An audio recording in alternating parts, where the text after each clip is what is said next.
திருச்சிற்றம்பலம். தென்னாடுடைய சிவனே போற்றி, எந்நாட்டவர்க்கும் இறைவா போற்றி.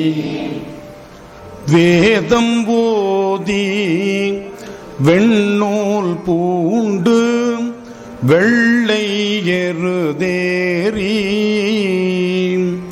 பூதம் சூழ பொலிய வருவார் புலியில் உரி தோலர் நாதயனவும் நக்காயனவும்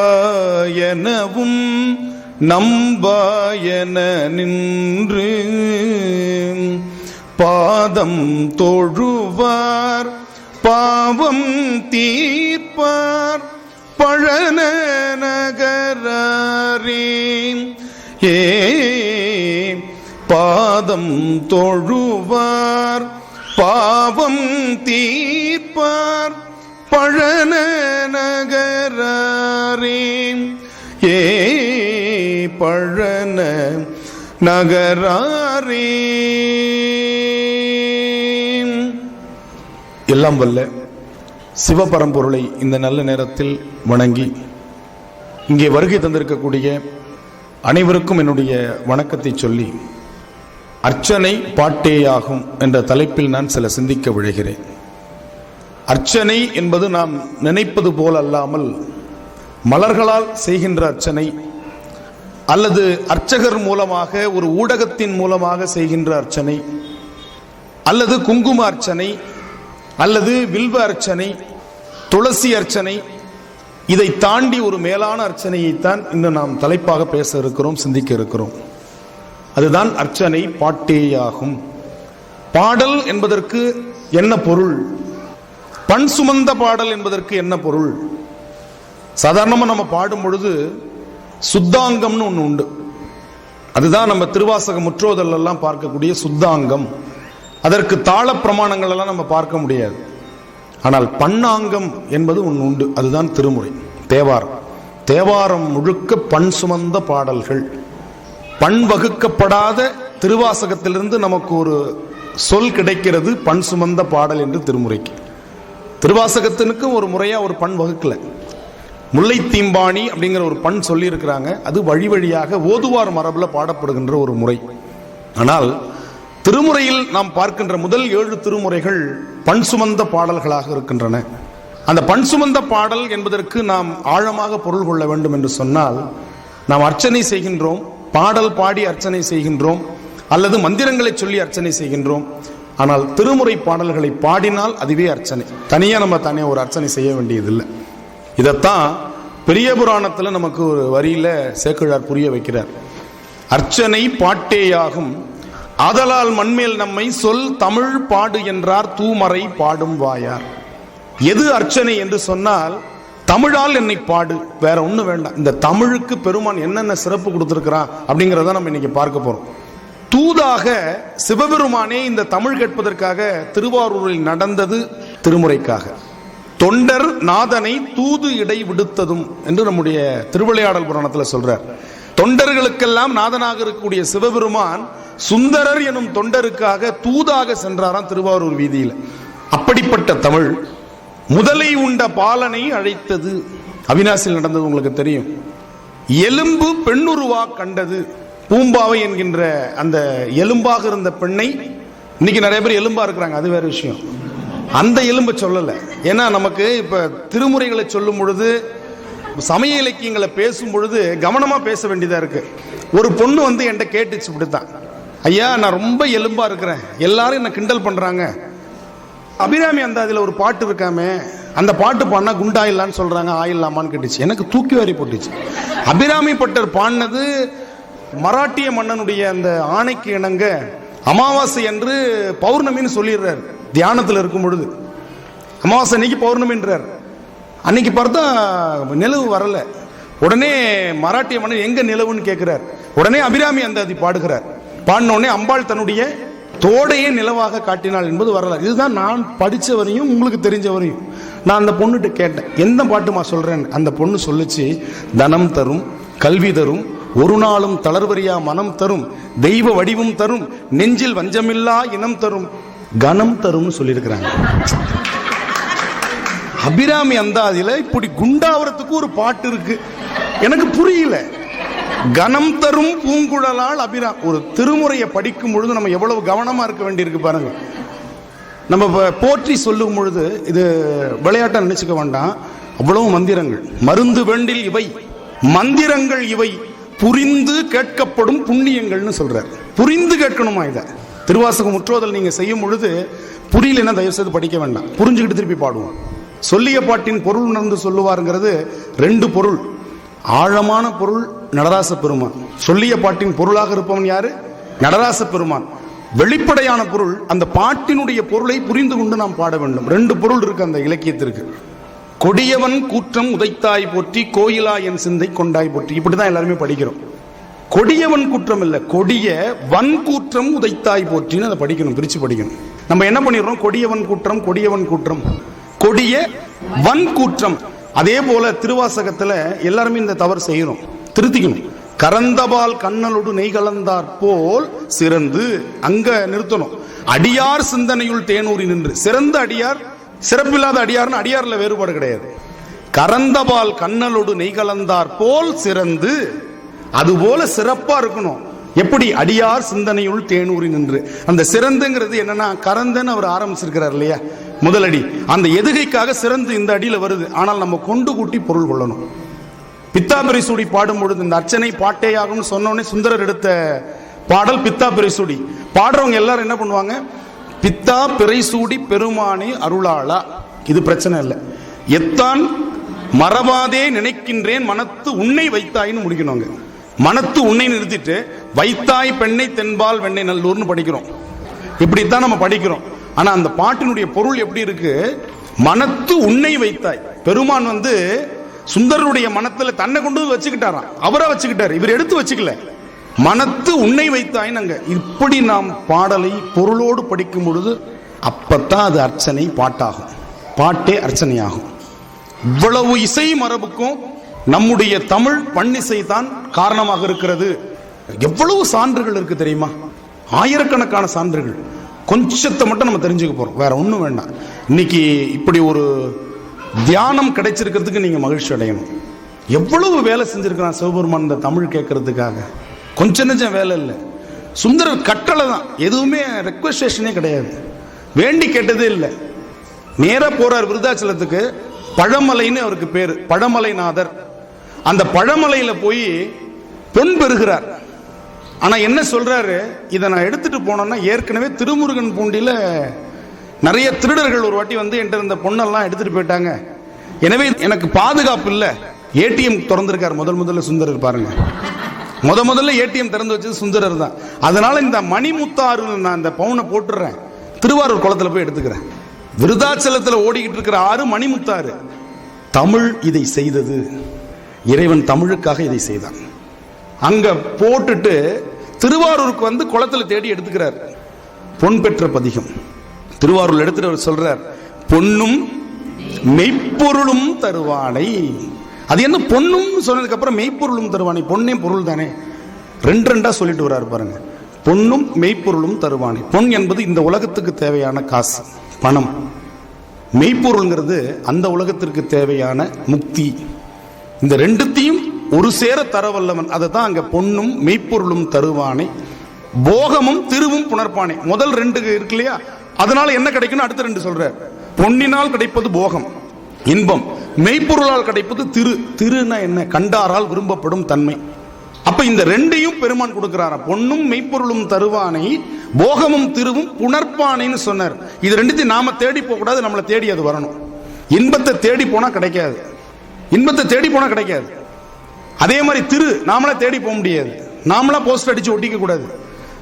நல்லவரே வருக வருக, நாட்டுக்கு உழைத்தவரே வருக வருக, அஞ்சா நெஞ்சரே வருக வருக, மாண்புமிகு போட்டுக்கிறான் இல்லையா, மாண்புமிகு, மானமிகு, எல்லாத்தையும் போட்டுக்கிறாங்க. மாண்புமிகு அமைச்சர்னா அது சேக்கிழாரும் மாணிக்கவாசகர் மட்டும்தான்.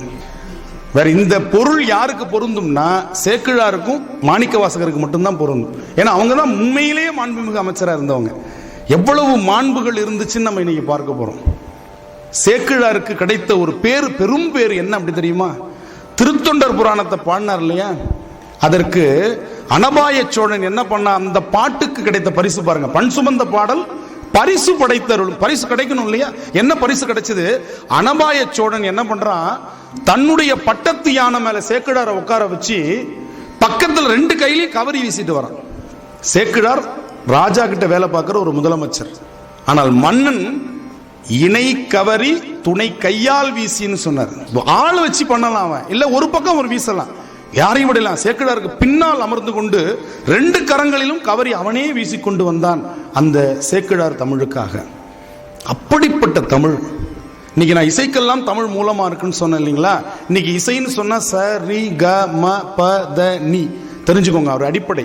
இந்த அடிப்படை எதுல இருந்து வந்துச்சு தெரியுமா? தமிழ்ல 7 இருக்கு. அதே மாதிரி குரல், துத்தம், கைக்கிளை, இழி, உழை, விளரி, தாரம், இந்த 7 தான் இன்னைக்கு சப்த சுரங்களா வந்திருக்கு.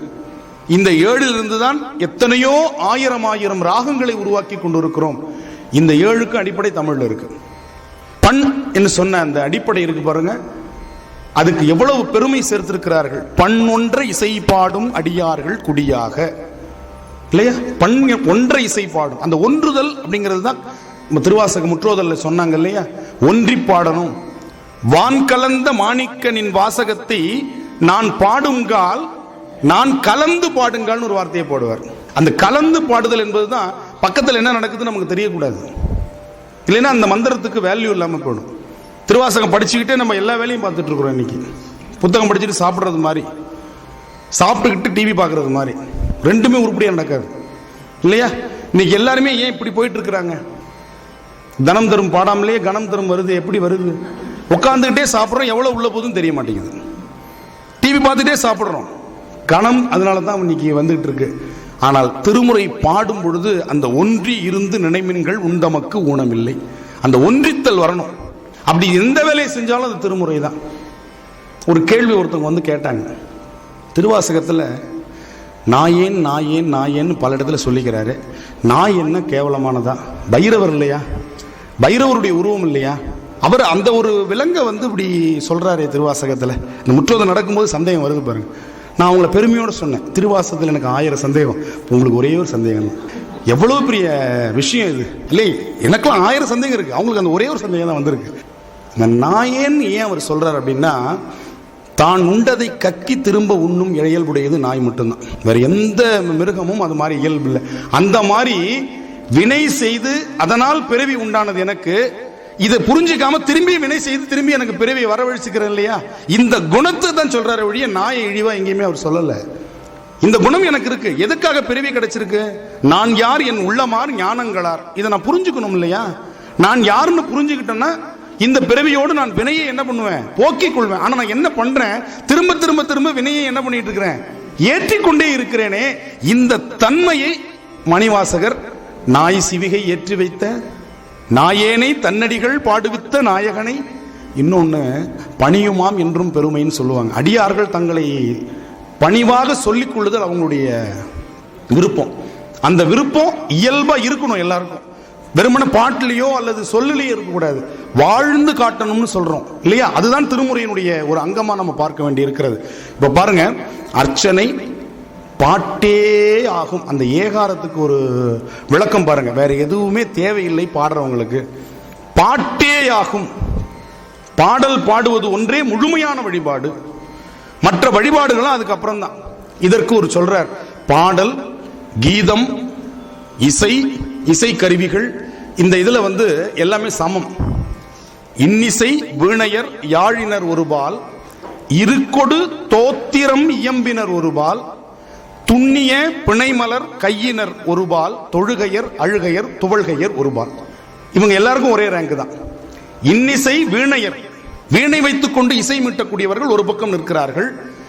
யாழ் வைத்துக் கொண்டு இசை மீட்டக்கூடிய யாழ்ப்பாணர்கள் ஒரு பக்கம் நிற்கிறாங்க.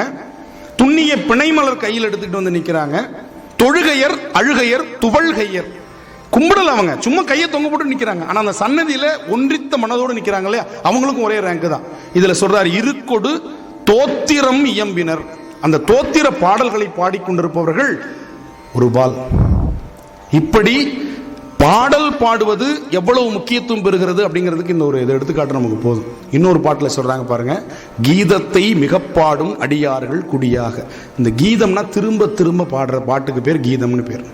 திரும்ப திரும்ப பாடுகின்ற பாடல்கள், ஒரே வரியை திரும்ப திரும்ப சொல்லிட்டு வருவோம், அதற்கு பேர் கீதம்னு பேர். பல்லவி அனுபல்லவி சரணம்னு பாடுற முறை திருமுறையில் இல்லை. பாடி முடிச்சிட்டோம்னா திருப்பி முதல் வரியில பாடி நிறுத்தக்கூடாது. நீங்க நிறைய பேர் அந்த தவறை செய்யறாங்க. பாடி முடிச்சதுக்கு அப்புறம் என்ன பண்றோம், முதல் வரி பாடி நிறுத்துறோம். அந்த வகை பன்னாங்கத்துல பன்முறை பாடுதல்ல கிடையாது. இதை நம்ம தெளிவா புரிஞ்சுக்கணுங்க. அப்புறம் இன்னொரு பாட்டுல சொல்றாங்க பாருங்க, நாளும் இன்னிசையால் தமிழ் பரப்பும் ஞான சம்பந்தன். நாளும் இன்னிசையால் தமிழ் பரப்புறாங்க. தமிழ் பரப்புறதுக்கு ஒரு அழகான ஒரு ஊடகம் என்ன அப்படின்னா இசை ஊடகத்தை எடுத்துக்கொண்டார்கள் அப்படின்னு சொல்றாரு. அதுக்கப்புறம் பாடி வழிபடுறதுல இன்னொரு இருக்கு, ஆடி வழிபடுதல். ஆடிப்பாடி அண்ணாமலை கைதோட ஓடிப்போம் நமது மேலை வினைகளே, நாவுக்கரசருடைய வாக்கு. தேடி சென்று திருந்தடி ஏத்துமின் நாடி வந்தவர் நம்மையும் ஆட்கொள்வார், ஆடி பாடி அண்ணாமலை கைதோட ஓடிப்போம் நமது மேலை வினைகளே, நமது உள்ள வினைகளை ரெண்டு இடத்துல சொல்றார்.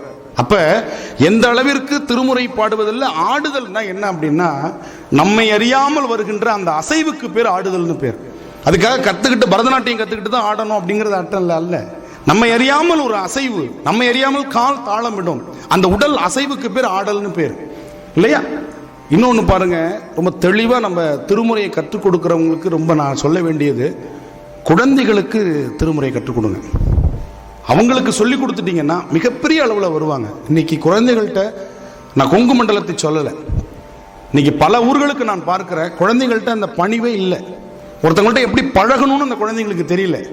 வீட்டுக்கு வந்தவங்கள வாங்க அப்படின்னு சொல்லி உபசரிக்கிறதுக்கு இந்த குழந்தைகளுக்கு நீ நம்ம சொல்லி தரல. இன்னைக்கு பார்க்கிற நம்ம படிக்கிற எல்லா பள்ளிகள்லையும் இந்த இதை பார்க்கிறோம். பள்ளிகளில் பாடத்தை சொல்லி தருகிறார்கள், பண்பாட்டை சொல்லி தருவது இல்லை. எந்த பள்ளிக்கூடமாக இருந்தாலும் சரி, அவனை +2 வரையும் ஒரு ரோபோட்டா உருவாக்கி, +2 வரையும் அவன் ஒரு பெரிய ரோபோட் தான். அவன் சொல்றது செய்வான், வேற எதுவும் செய்ய மாட்டான். வணக்கம் சொல்லு, வணக்கம். தண்ணி எடுத்துட்டு கூட தண்ணி எடுத்துன்னு கொடுப்பான். நீங்க பார்த்தீங்கன்னா ரோபோட் மாதிரியே இருப்பான், பார்த்துருக்கலாம்ல. இப்படி காலேஜ் போனவொடனே என்ன ஆகுது பாருங்க, அப்படியே அவனுடைய உள்ளம் மாறி போகுது. ஸ்கூல் படிக்கும் போது அவங்க அப்பா கூப்பிட்டாருன்னா ஒடியாருவான். அதாவது எப்ப எலிமெண்டரி ஸ்கூல் படிக்கும் பொழுது கூப்பிட்ட உடைய அப்படி வந்து நிற்பான், என்னங்கப்பா சொல்லுங்கப்பா சரிங்கப்பா அப்படின்னு பயந்து நடுங்கும், உடம்பெல்லாம் ஆடும். அப்படி +1 +2 படிக்கும்போது கூப்பிட்டேன், அதான் வர்றேன் இல்லப்பா சொல்லுங்கப்பா சரிப்பா அப்படின்ட்டு ஒரு எரிச்சலோட பேசுவான். காலேஜ் போன உடனே இவர் கூப்பிடுவார், மரியாதை கூட கூப்பிடுவார், தம்பி அப்படின்னு, அதான் வர்றோம்ல. டோனே மாறி போடும். எங்கேருந்து அந்த டோன் பிடிக்கிறாங்க, அதான் வர்றோம்ல, ரொம்ப அவசரமா இருந்தா நீங்களே பாத்துக்கிறது. அங்கேருந்து அம்மாட்ட போய் சொல்றான், பெருசு ரொம்ப ஓவரா போகுது கொஞ்சம் சொல்லி வை. இது நம்ம கண் கூட இன்னைக்கு பார்த்துட்டு இருக்கிறோம். காரணம் என்ன அப்படின்னா அந்த கல்வி முறை. அந்த கல்வி முறை இப்படி அவனை பேச வைக்கிறது. அவனை குறைய சொல்லக்கூடாது, குழந்தைகளை தயவு செய்து குறை சொல்லாதீங்க. அந்த கல்வி முறை அவங்களை அப்படி பேச வைக்குது. இன்னைக்கு அந்த அளவிற்கு அவர்கள் பண்பாட்டிலிருந்து விலகி இருக்கிறாங்க. அந்த கதைகளை சொல்லி சொல்லி சொல்லி அந்த பாட்டில் பண்பாடு சொல்லப்படுகிறது, பாட்டில் பண்பாடு சொல்லப்படுகிறது. ஞானசம்பந்தருக்கு திருவெழிமலையில காசு கிடைக்குது அன்னதானம் பண்றதுக்கு, நாவுக்கரசருக்கும் கிடைக்குது. ஆனா ஞானசம்பந்தருடைய மடத்துல அன்னதானம் செய்யும் பொழுது நேரம் அதிகமாகுது. நாவுக்கரசர் மடத்துல அன்னதானம் 12 மணிக்கு சரியா ஆரம்பிச்சிருது. ஞானசம்பந்தருக்கு புரியவே இல்லை, என்னடா இவர் மடத்துல சீக்கிரம் ஆயிடுது, நம்ம மடத்துல நமக்கு தானே இறைவன் காசு கொடுக்குறான்னு பார்த்தா திருநாவுக்கரசருக்கு உள்ளூர் மணி கிடைச்சிருக்கு, ஞானசம்பந்தருக்கு இறைவன் ஃபாரின் கரன்சியை கொடுத்துட்டான். அது கலெக்ஷன் போட்டு வர்றதுக்கு இவருக்கு டிலே ஆகுது ஒவ்வொரு நாளும். என்னடாது நம்ம 2 பேரும் ஒன்னாத்தானே தொண்டு செய்யறோம், ஆனா நாவுக்கரசருக்கு மட்டும் இந்தியன் மணியை கொடுத்துட்டு நமக்கு ஃபாரின் கரன்சி கொடுத்துட்டாரு, இது மணி டிரான்ஸ்பர் ஆகிறதுல இவ்வளவு பிரச்சனை வருது. எப்ப பார்த்தாலும் மடத்துல 2 மணி 3 மணிக்கு அன்னதானம் நடக்குது. அப்ப ஞானசம்பந்தருக்கு அப்பதான் ஒரு கருத்து புரிகிறது. என்ன கருத்து? திருநாவுக்கரசருக்கு ஏன் உடனே இறைவன் கொடுத்தான்னா, திருநாவுக்கரசர் தொண்டால் பெரும் காசாம். சேக்கிழார் எடுத்து சொல்றார், இது எதனால கிடைச்சது அவருக்கு? தொண்டால் கிடைக்குது. உடனே நாம என்ன தொண்டு செய்யறது, நாவுக்கரசர் மாதிரி உழவார செய்யறதுக்கு நமக்கு முடியல, அது குழந்தை. அது ஞானசம்பந்தர் உடனே என்ன பண்ணுது, நமக்கு கிடைக்கிறது என்ன தொண்டு? பாட்டு பாடுறது. அந்த தொண்டை செஞ்சது. வாசி தீரவே காசு நல்குவீர், மாசில் மிழலையீர் ஏசல் இல்லையே. இந்த தொண்டு பாடி அவர் நிறைவு செய்தவுடன் உள்நாட்டு கரன்சி கிடைச்சது அவருக்கு. அப்ப பாடுவது ஒன்றே வழிபாடுங்கிறதுக்கு பாருங்க, அவர் பாடினார், கிடைச்சது உடனே. நம்பிக்கையோடு பாடுதல் அதுதான் ரொம்ப முக்கியமானது. அந்த பாட்டில், நம்ம பாடுகின்ற பாட்டில் நமக்கு மழை வரும் நம்பினாங்க. மேகராக குறிஞ்சின்னு ஒரு பாட்டு, அந்த பாட்டை பண்ணால் மழை வரும் நம்பினார்கள். அந்த பதிகத்தை முழுமையாக 11 பாட்டையும் பண்ணால் மழை வருங்க. அந்த உள்ளன்போடு அதை நம்ம பாடினோம்னா மழை கண்டிப்பாக வரும். நம்ம ஆனால் அப்படி பாடுறது இல்லை. வாரியார் சொல்லுவார், மழை வேண்டி பிரார்த்தனைக்கு போனால் கையில் கொடையோடு போகணும் அப்படின்னுவார். ஏன்னா அந்த அளவுக்கு நம்பிக்கை இருக்கணும் நமக்கு. நாம் பண்ணுற பிரார்த்தனையில் மழை வரும், வரும்போது நம்ம நனைஞ்சிடக்கூடாதுன்னு கொடை எடுத்துகிட்டு போகணுமா. எத்தனை பேர் போகிறோம்? நமக்கு தான் நம்பிக்கையே கிடையாது. அதனால தான் எல்லா சாமியும் கூப்பிட்டு வைக்கிறோம். தூணுக்கு தூணு கும்பிட்றோம். ஏன் கும்பிட்றோம்? எது மேலேயும் நமக்கு நம்பிக்கை இல்லை. சிவன் கோவில்களில் சிவலிங்கத்தை தவிர வேற எந்த வழிபாடும் இல்லை நால்வர் காலத்தில். சொல்கிறேன்னு வருத்தப்படாதீங்க. நீங்கள் நம்பிக்கை இல்லாதனால தான் நவகிரகத்தை கொண்டு வந்து உள்ளே வச்சோம். ஐயப்பனை கொண்டு வந்து வைக்கிறோம். ஐயப்பனை வழிபடுறதை நான் தவறாக சொல்லலை. ஐயப்பன் கோவில்ங்கிறது இருக்குது. ஆனால் சிவன் கோவிலுக்குள்ளே இன்றைக்கி எல்லாத்தையும் கொண்டு வந்து வச்சுட்டோம். நிறைய சாமிகளை வச்சுட்டோம். எல்லா சாமிகளத்தையும் போய் நம்ம வேண்டிக்கிறோம். என்னை மட்டும் காப்பாற்று, முடிஞ்ச என் குடும்பத்தையும் காப்பாற்று. முடிஞ்சாதான் என் குடும்பமே. அப்புறம் எங்கே மற்றவங்களை பற்றி நம்ம கவலைப்பட போகிறோம்? முதல்ல என்னையை காப்பாற்று. வெளியில் போட்டிருக்க செருப்பு அடுத்தது காப்பாற்று. கவனம் பூரா நமக்கு செருப்பில் தான் இருக்குது. எத்தனை பேர் வந்து கோவிலுக்கு போகும்பொழுது தெளிவோடு போகிறான் பார்த்துங்களேன். செருப்பு மேலே ஒரு கவனம் இருக்குது கோவிலுக்கு போகும்போது. ஏன்னா அவ்வளவு பயம் நமக்கு பெருகி போச்சு. இவ்வளவு இதோடு நம்ம வழிபாடு செய்து கொண்டிருக்கிறோம். அப்போ நம்பிக்கை நாம் வைப்பதில்லை. ஞானசம்பந்தருடைய தேவாரம் பாருங்க, இந்த நேரத்தில் அது பாடக்கூடாது தான். ஏன்னா அது நீலாம்பரிங்கிற ஒரு ராகம். தமிழில் மேகராக குறிஞ்சின்னு பேர். பாண்டம் தூங்கிடுவாங்க. இப்போ மட்டும் முழிச்சுக்கிட்டா இருக்கிறோன்னு கேட்குறாங்க. என்னவோ நாங்கள் இப்போ இனிமேல் தான் தூங்க போகிற மாதிரியும், இப்போ நாங்கள்லாம் முழிச்சு கேட்டுட்டு இருக்கிற மாதிரியும் நீங்கள் நினச்சி பேசுறீங்க இல்லையா? மேகராக குறிஞ்சி அப்படிங்கிற ஒரு அற்புதமான பாடல். அதில் மழையை பற்றி அழகான சொல் வருது. புலனைந்தும் பொறிகலங்கி நெறிமயங்கி அறிவு அழிந்திட்டு ஐமேல் உந்தி அலமந்த போதாக அஞ்சேல் என்று அருள் செய்வான் அமரும் கோயில் வலம் வந்த மடவார்கள் நடமாட மழை என்று அஞ்சி சிலமந்தி அலமந்து மரம் ஏறி முகில் பார்க்கும் திருவையாரே திருவையாரே.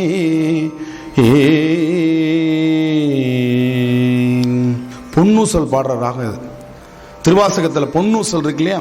சீரார் பவளங்கால் சீரார் பவளங்கால் முத்தம் கயிறாக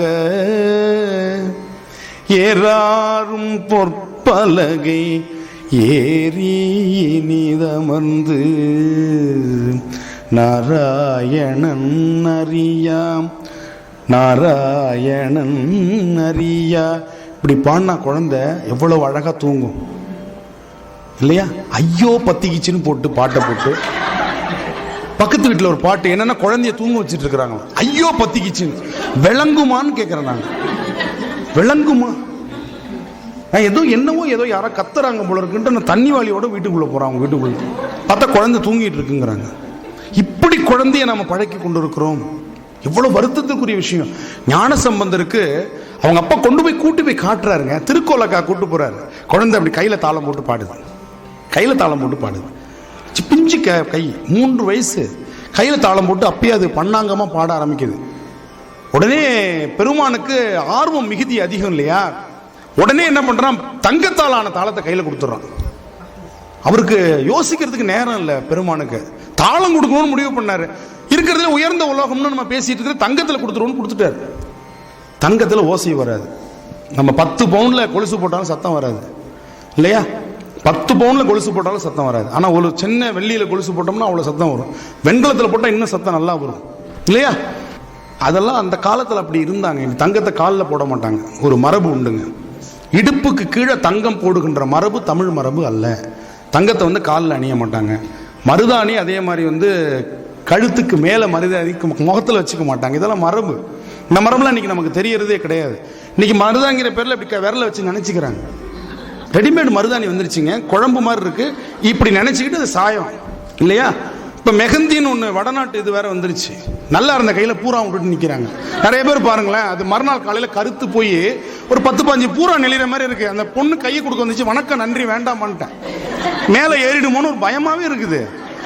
நீங்க விளையாட்டுக்கு சொல்லலைங்க, அந்த மெஹந்தி வச்சு கழுவுனோடனே நல்லா பளிச்சுன்னு அழகா இருக்கு ஆரஞ்சு கலர்ல. கல்யாணத்து அன்னைக்கு காலையில பாருங்க அது அப்படியே மெரூன் கலர்ல இருக்கும், கருன்னு இருக்கும் இல்லையா. அதனால இந்த கொஞ்சம் கவனமா இருக்கணும். நம்ம பண்பாடுங்கிறதுல விட்டு நம்ம எவ்வளவுக்குள்ள விலகி வந்துட்டு இருக்கிறோங்கிறதுக்காக சொல்ல வரேன்.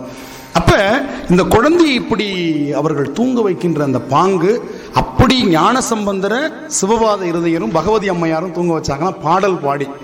அதனால இந்த குழந்தை 3 வயசுலேயே பாடி இறைவனை வழிபடணுங்கிறது அதுக்கு தெரிஞ்சது, யாரும் சொல்லி தரல. தோடுடைய செவியன் பாடிட்டு 2வது திருக்கோலக்கா, பக்கத்து ஊர் திருக்கோலக்கா 2 கிலோமீட்டர் சீர்காழியிலிருந்து அங்க போனோடனே தாளம் கிடைச்சது. அம்பாள் உடனே என்ன பண்ணா, இவருக்கு எப்பயுமே இப்படிதான், அவசரப்பட்டு அருள் செஞ்சுட்டு மாட்டிக்கிறது இவருடைய வேலை, நாம தான் எல்லாத்தையும் செஞ்சு ஆகணும் அப்படின்ட்டு என்ன பண்ணாரு, அந்த பொன் தாளத்துக்கு அம்பாள் ஓசை கொடுக்கிறார். ஓசை கொடுத்த நாயகின்னு அவளுக்கு பேர். அப்ப அவர் பாடின பாட்டு அருமையான பாட்டு. இதை சேக்கிழாரும் பதிவு செய்யறார். நாளும் இன்னிசையால் தமிழ் பரப்பும் ஞான சம்பந்தனுக்கு உலகவர் முன் தாளம் ஈந்தனன் சுந்தரர் பதிவு செய்யறார். அப்ப அவர் பாடின பாட்டு பாருங்க, நட்டராகம்னு ஒரு பேர் இந்த ராகத்துக்கு. இந்த பண்ணுக்கு நட்டராகம்னு பேர். திருக்கோலக்கா திருப்பதிகம். அங்க இயல்பா வயல்கள் அதிகமா நிறைந்த ஒரு பகுதி திருக்கோலக்கா. அங்கதான் சொல்றாரு பெருமான் எப்படி இருக்கிறான். இந்த பதிகம் உங்களுக்கு தெரியுமா? திருக்கோலக்கா பதிகம். மடையில் வாழை பாய, வாழைங்கிறது ஒரு மீன்ல ஒரு வகை. அந்த காலத்துல மடையில எல்லாம் தண்ணி இருந்திருக்கு, இன்னைக்கு ஆத்திலே தண்ணி இல்லை, அது வேற விஷயம். இன்னைக்கு மடைகள் எல்லாம் தண்ணி வந்திருக்கு.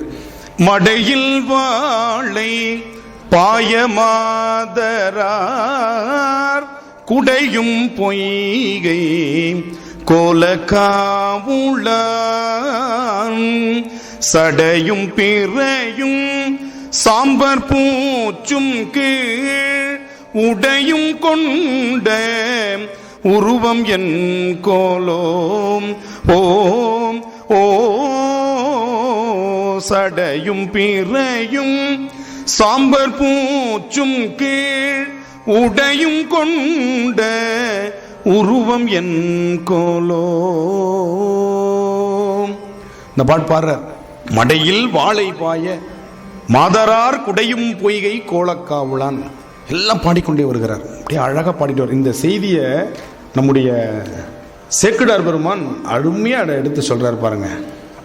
தமிழோடு இசை கேட்கும் இச்சையால் காசு நித்தல் நல்கினீர்ன்ற ஒரு இடத்துல சொல்லிட்டு, திருத்தோணி மிசை மேவினார்கள் தங்கள் திருமுன்பு தாழ்ந்து எழுந்து நின்று தமிழ் வேதம் பாடினார். திருமுறைங்கிற சொல் திருமந்திரத்துல முதல்ல வருது. எழுதுமறை, தேவாரம் என்பது எழுதுமறை. அந்த ரிக் யஜுர் சாம அதர்வணம்ங்கிறது எழுதாமறைன்னு பேர். அதை யாரும் எழுதி வைக்கல, ஒருத்தர் சொல்லி இன்னொருத்தர் சொல்லி அப்படி சொல்லி சொல்லி அந்த குரு பரம்பரையாக வந்தது இந்த 4 வேதம். ஆனால் நம்முடைய திருமுறை வேதம் என்பது என்னது? எழுதி வைத்த வேதம், எழுதுமறை. இந்த எழுதுமறைக்கு சேக்கிழார் இன்னொரு இடத்துல சொல்றார், திருத்தோணி மிசை மேவினார்கள் தங்கள் திருமுன்பு தாழ்ந்து எழுந்து நின்று தமிழ் வேதம் பாடினார், தாளம் பெற்றார். தமிழ் வேதம் பாடி என்ன பண்ணாரா? தாளம் பெற்றார். எனவே இந்த பாட்டுல ரொம்ப முக்கியமா நம்ம கருத வேண்டியது என்ன அப்படின்னா, பாடுறவங்களுக்கு தாளம் ரொம்ப முக்கியம். ஒன்று கைத்தாளம் போட்டு பாடுங்க, அந்த வெண்கல தாளம் இல்லைனாலும் பரவாயில்ல, கைத்தாளம் போட்டு பாடணும். ஸ்ருதி மாதா லயப்பித்தான்னு சொல்லுவாங்க. ஒரு பாட்டுக்கு ஸ்ருதி என்பது தாயை போல, தாளம் லயம்னா தாளம், தாளம் என்பது ஒரு பாட்டுக்கு தந்தையை போலன்னு சொல்லுவாங்க. அப்ப இப்படி அந்த தந்தையும் தாயுமாக அந்த பாடலை இயக்கும் பொழுது அந்த பாடல் கேட்கறதுக்கு ரம்மியமா இருக்கும். சரி, குரல் எப்படி இருக்கணும்? சில பேர் கேட்கலாம், உங்களுக்கு ராகம் இருக்கு, நீங்க பாடுறீங்க, பாட்டு தெரிஞ்சிருக்கு, நீங்க பாடுறீங்க, எங்களுக்கு பாட்டு தெரியலையே, என்ன பண்றது? அதற்குத்தான் ஞானசம்பந்தர் சொல்றார், பண் என்பது பாட பாட பாட பாட பாட நமக்கு இயல்பாக வரக்கூடியது. தொடர்ந்து பாடிக்கிட்டே இருந்தீங்கன்னா அந்த பண் இயல்பா வரும். முதல்ல தொண்டை கரகரன்னு இருக்கிற மாதிரி இருக்கும், கோழை மிடராக. மிடர் எப்படி இருக்கு? கோழை மிடராக இருக்கிறது. கவி கோளும் இலவாக. எனக்கு இலக்கணம் தெரியாது, இலக்கியம் தெரியாது. திருவாசகத்துல இருக்கிற அத்தனை இலக்கணமும் நமக்கு தெரியுமா? அது என்ன இலக்கிய வகை சார்ந்தது நமக்கு தெரியுமா? தெரியாது. நமக்கு திருவாசகம் முற்றோதல் பண்ணணும் அப்படின்ற ஒரு எண்ணம் மட்டும் தான் நமக்கு இருக்குமே தவிர, அது என்ன தரவு கொச்சக கலிப்பான்னு போட்டிருக்காங்களே அப்படின்னா என்ன, கலி விருத்தம்னு போட்டிருக்காங்களே அப்படின்னா என்ன, கலிப்பான்னு போட்டிருக்காங்களே அப்படின்னா என்ன? நமச்சிவா வாழ்வுக்கு மேல இன்னிசை கலிவெண்பான்னு போட்டிருக்காங்களே அப்படின்னா என்ன தெரியல. அதை பத்தி நம்ம கவலைப்பட வேண்டியது இல்லை. சொல்றாரு பாருங்க ஞானசம்பந்தர், கோழை மிடராக கவி கோளும் இலவாக ஏழை அடியார் யாவை சொன்ன சொல் மகிழும் ஈசன். அடியார்கள் சொன்ன சொல்லையே அவன் மகிழ்ச்சியாக எடுத்துக்கொள்ளக்கூடிய ஈசன், வேற எதுவும் தேவையில்லை. அப்படிப்பட்ட சொல்லே அவனுக்கு என்னவா இருக்கான்? இனிமையாக இருக்கிறது. ஒரு இடத்துல ரொம்ப அழகா சொல்றார், முத்தமிழாலும் வைதாலும் வார வைப்பான். அருணகிரிநாதர் சொல்றார், முத்தமிழ்ல போய் இறைவனை போய் திட்டு, உன்னை வாழ வச்சிருவான். ஆனா தமிழ்ல திட்டு கவனமா. எவ்வளவு தெளிவா பேசுறாங்க பாருங்க. திட்டு இறைவனை கவலை இல்லை, ஆனா தமிழ்ல திட்டிட்டு பிரச்சனை இல்லை, வந்துடலாம். இப்படி ஒண்ணு சொன்னாரா? சரி, அடுத்து என்ன சொன்னாரு? மனிதர்கள்ட்ட என்ன பண்றது அப்படின்னா, பேசவே பேசாதன்ட்டு. மனுஷங்கள்ட்ட பேசினா பல பிரச்சனை வரும், இறைவன்கிட்ட போய் பேசு. ஏன்னா பேசினா தான் நமக்கு இன்னைக்கு பல பேருக்கு பிரச்சனை. அதனால தான் திருவள்ளுவர் என்ன சொன்னாரு, யா காவாராயினும் நான் காக்க. ஏன் இந்த நான் காக்கன்னு அதுக்கு மட்டும் சொன்னாரு? மற்றதெல்லாம் 5 இருக்கு நமக்கு புலன்கள். மெய் இருக்கு, கண் இருக்கு, காது இருக்கு. இதெல்லாம் காக்கலினாலும் பரவாயில்ல, வாயை காப்பாத்துன்னு சொன்னார். ஏன் சொல்லணும்? மற்றதையும் காப்பாற்றணும்ல. கண்ணை மூடிக்கலாம், காதை மூட முடியாது. ஆனா காதை சொல்லல அவர். செல்வத்துள் செல்வம் செவி செல்வம்னு சொன்னவர் யாகாவராயினும் நான் காக்கன்னு ஏன் சொன்னார்? தேவையில்லாத பேசினாலும் பிரச்சனை, வெளியில தள்ளுற பிரச்சனை. தேவையில்லாத உள்ள தள்ளினாலும் பிரச்சனை. சாப்பாடுங்கிற பேர்ல உள்ள தள்ளுறோம். நாக்கு தான் அதுக்கும் காரணமா இருக்கு. கொஞ்சம் ருசி கம்மியானா நமக்கு இப்ப சாப்பிட முடியல. ருசி நல்லா இருந்துச்சுன்னா உள்ள தள்ளிடுறோம் கவலைப்படாம. தள்ளிட்டு அப்புறம் உட்கார்ந்து இருக்கிறோம். தள்ளிடுச்சுங்க. ஏன்? நிறைய தள்ளி இருக்காரு, அதனால தள்ளிடுச்சு வெளியில, இல்லையா? இன்னைக்கு நிறைய ஆண்களை பார்த்து எத்தனை மாசம் கேட்கிற மாதிரி இருக்கு, இல்லையா? அந்த காலத்துல பெண்களை பார்த்து கேட்பாங்க. இப்போ அப்படிலாம் இல்ல. ஆணுக்கு பெண் சரிநிகர் சமானம் எல்லா விஷயத்திலையும். இதுல எந்த விதத்துல யாரும் குறைஞ்சவங்க கிடையாது. ஆணுக்கு பெண் இளைப்பிள்ளை காணடு கும்மியடி அப்படின்ட்டு இன்னைக்கு பாரதி சொன்னதை நம்மள நிரூபிச்சுட்டு இருக்கிறோம். அந்த மாதிரி இன்னைக்கு இயல்பு மாறி போச்சு. என்ன காரணம்? தேவையில்லாத உள்ள தள்ளணும் நாக்கு. அதனால தான் திருவள்ளுவர் பஞ்ச இந்திரியங்கள்ல நாக்குக்கு மட்டும் தனியா ஒரு சிறப்பு கொடுத்து யாகாவராயினும் நா காக்க. அதுல 2 பொருள் எடுத்துக்கலாம். தேவையில்லாத பேசக்கூடாது, தேவையில்லாத சாப்பிடக்கூடாது. வாரியார் சொல்லுவார், எது கரெக்டான உணவு நமக்கு அப்படின்னா, இன்னும் 2 கவளம் சாப்பிடலான்னு பொழுது, கவளம்னா ஒரு கையில் எடுக்கிற பணம், ஒரு கையில் எடுக்கிறதுக்கு பேர் கவளம்னு பேர். அதுக்கு நாழி உணவுன்னு பேர் அந்த காலத்தில். 9 நாழி, 2 கை எவ்வளவு நம்ம உடம்புக்கு தேவை அப்படின்னு நக்கீரர் சொல்றாரு புறநானூற்றுல. 2 கை நம்ம இப்படி சேர்த்து வச்சா அதுல எவ்வளவு சாதம் கீழே சிந்தாம நம்ம எடுத்துக்குமோ அதுதான் நமக்கு தேவையான அளவு. இப்படி பார்த்தோம்னா இந்த 2 கையாலும் நம் ஏந்தக்கூடிய சாதம் இருக்கு பாருங்க, அதுதான் நம்முடைய உடம்புக்கு கரெக்ட். அதுக்கு வாரியார் சொல்றாரு பாருங்க, இன்னும் 2 கவளம் சாப்பிடலான்னு நினைக்கும் பொழுது எவன் ஒருத்தன் இலையிலேருந்து எந்திரிக்கிறானோ அவனுக்கு வாழ்நாள் அதிகம் அப்படின்னு சொல்றாரு. 1/2 பங்கு உணவு, 1/4 பங்கு தண்ணீர், 1/4 பங்கு வெற்றிடம். ஏன்னா அந்த எந்திரம் ஓடணும், கவலையே கிடையாது. அந்த எந்திரம் ஓடுறத பத்தி கவலையே படல. ஃபுல்லா ஏத்தி அது இப்படி அப்படி திமிர முடியாம இருக்கு. அந்த எந்திரத்தை கொஞ்சம் கூட ஓட விடாம. அதனால தான் செரிமானம் ரொம்ப லேட் ஆகுது. நல்ல உணவு, அளவான உணவு சாப்பிட்டோம்னா 2 மணி நேரத்தில் செரிச்சிடணும். ஒரு புரோட்டா செரிக்கிறதுக்கு 24 மணி நேரம் 26 மணி நேரமும் ஆகுதுன்னு சொல்றாங்க. அது முழுமையா செரிச்சு வெளியில வரதுக்கு எவ்வளவு கொடுமைகளை நாம் செய்து கொண்டிருக்கோம் இந்த உடம்புக்கு. அதனால தான் உண்ணும் பொழுது ஒரு கைப்பிடின்னு சொன்னார். அதுல கவனம் பாருங்க, சாப்பிடும் பொழுது ஒரு கைப்பிடி நீ சாப்பிடுற சாப்பாட்டுல இருந்து எடுத்து கொடுத்துருங்கிறாரு திருமூலர். யாவர்க்குமாம் இறைவருக்கு ஒரு பச்சிலை, யாவர்க்குமாம் பசுவுக்கு ஒரு வாயுரை, யாவர்க்குமாம் ஒரு பிடின்னு சொன்னா நம்ம என்ன பண்ணுவோம்? மிச்ச மீதியை போட்டுருவோம். அப்ப என்ன பண்றார்? உண்ணும் பொழுது ஒரு கைப்பிடினா நீ சாப்பாட்டுக்காக எடுத்துக்கொண்ட அளவில் இருந்து ஒரு கைப்பிடி எடுத்து கொடுத்துரு. கரெக்டான உணவு அதுதான். இதைத்தான் இந்த காலத்துல சாப்பாடு போட்டோன்னு எடுத்து கொஞ்சம் வைப்பாங்க, கடைசியில் மறந்து போய் மோர் சாதத்தோடு சேர்த்து சாப்பிட்றாங்க. நிறைய பேர் எடுத்து வைக்கிறத பார்த்து மறந்துடுறாங்க. அது ஒரு தொட்டுக்க பழக்கம்னு சேர்த்துடுறாங்க. பார்த்தா இலை தொடச்சது மாதிரி இருக்கு, இல்லையா? அது அந்த காலத்தில் அப்படி எடுத்து வைக்கிறது ஒரு வழக்கம். இதுதான் மகேஸ்வர பூஜையோட தத்துவங்க. அந்த ஒரு கை எடுத்து வைப்பாங்க நம்ம சாப்பிடறதுக்கு முடியும். அதை அவர்கள் எடுத்துக்கொண்டு போவார்கள். இன்னைக்கு அந்த மகேஸ்வர பூஜை பார்க்கவே முடியல. மகேஸ்வர பூஜையோட தத்துவம் நம்ம முழுமையா செய்யறது இல்லை. நமக்கு சாப்பாடு போட்ட உடனே, பூஜை முடிஞ்ச உடனே நம்ம சாப்பிட்றதுக்கு முன்னாடி அந்த சாப்பாட்டை பிசைஞ்சு ஒரு கைப்பிடி சாதம் எடுத்து இலையில தனியா வச்சிருவாங்க. இதை அந்த சாப்பாடு ஏற்பாடு பண்ணாங்க பாருங்க, அவங்க 2 கை ஏந்தி வாங்கிட்டு போவாங்க. உண்ணும் பொழுது ஒரு கைப்பிடிங்கிறது இதுதான். திருமந்திரத்தை எப்படி நம்ம புரிஞ்சுக்க வேண்டியிருக்கு பாருங்க. நாம சாப்பிட்றதுக்கு முன்னாடி அதிலிருந்து நம்முடைய சாப்பாட்டிலிருந்து ஒரு கை எடுத்து வைக்கிறது. அப்படி எடுத்து வச்சோம்னா இது அவர்களுக்கு கொடுக்கறதல்ல, நம்முடைய உடம்புக்கு நாம் நல்லதை செய்கின்றோம் என்று பொருள். பாடல் எவ்வளவு பொருள் உடையதாக இருக்கிறது. யாவர்க்குமாம் உண்ணும் பொழுது ஒரு கைப்பிடி, எல்லாராலையும் முடியும். இவ்வளவும் பாட்டில் சொல்லியிருக்கிறாங்க. பண்பாடு எப்படி பாட்டில் சொல்லியிருக்காங்க, எப்படி வாழணும், எப்படி சாப்பிடணும், எப்படி அடுத்தவங்கள்ட்ட பழகிறது சொல்லித்தராங்க நமக்கு. அப்புறம் வாரம் அப்படின்னா என்ன? நிறைய பேருக்கு இந்த வாரம் தேவாரம்னா பொருள் நிறைய பேருக்கு தெரியறது இல்லை. 3 பொருள் உண்டு. தே கூட்டல் ஆரம்னு பிரிச்சோம்னா இறைவனுக்கு சூட்டுகின்ற ஆரம்னா மாலை. இப்போ நம்ம கழுத்தில் போட்டிருக்கோம் நெக்லஸ்ன்னு சொல்லுவாங்க, அதுக்கு பேர் ஆரம்னு பேர். தமிழில் இந்த மாலை என்பதற்கு நிறைய பொருள் இருக்கு. தார் அப்படின்னு சொன்னோம்னா 2 பக்கமும் முடிச்சு போடாத மாலை. கடைசியாக சாமிக்கு ஒன்று போட்டிருக்காங்களே அதுக்கு பேர் தார்னு பேர். முடிச்சு போட மாட்டாங்க. முடி போட்டோம்னா அதுக்கு பேர் மாலைன்னு பேர். 2 மாலைகளை ஒன்னா சேர்த்து பண்ணோம்னா அதுக்கு பேர் பிணையல்னு பேர். பிணையல் 2 பிணைந்து இருக்கும். அதே போல தலையில் சூட்டி இருக்கிற மாலைக்கு கொன்றைன்னு பேர். அதை ரெட்டவடமா சுத்தணும்னா அதுக்கு பேர் கண்ணின்னு பேர். 3 சுழின்னு கண்ணகரம்னு தமிழ்ல சொல்லுவோம். அப்படி கன்னி மாலையா சூட்டுறதுக்கு பேரு பூமாலை. அந்த கன்னி மாலையாக பாடுவதற்கு பேரு பராபர கண்ணி, நிராமய கண்ணின்னு நம்ம தாய்மானவர் பாடியிருக்கார் இல்லையா? நெஞ்சகமே கோவில், நினைவே சுகந்தம், அன்பே மஞ்சன நீர், பூசை கொள்ளவாராய் பராபரமே. இது கண்ணி. 2 சமமான அடிகளா இருக்கும். அன்பர் பணி செய்ய ஆளாக்கியனை விட்டு விட்டால் இன்ப நிலை தானே வந்து எதுவும் பராபரமே. அப்ப பராபரமே பராபரமே அந்த 2 கன்னிகளும் அழகா முடியும். இதற்கு பேர் கண்ணின்னு பேர். அப்ப மாலை, பிணையல், தார், அடுத்தது கொன்றை. இது 4 கட்டின பூ. அதே மாதிரி பூன்னு எந்த இடத்துல வருதோ அது எல்லாமே உதிரி. பூவார் மலர் கொண்டு, வார் அப்படின்னு சொன்னாலும் மாலைன்னு பேர். அது எப்படின்னா இங்க முடிச்சு போட்டு இங்க என்ன பண்ணிருக்க மாட்டாங்க, இந்த இடத்துல முடிச்சு இல்லாம சேர்ந்துருக்கும், இங்க பின்னாடி மட்டும் முடிச்சு போட்டிருக்கும். அதுக்கு பேரு வார்னு பேர். பூவார் மலர் கொண்டு அடியார் தொழுவார் புகழ்வார் வானோர்கள். மலர் அப்படின்னு இந்த இடத்துல வந்துச்சுன்னா அந்த பூ மலர்ந்த பூவை குறிக்கக்கூடியது.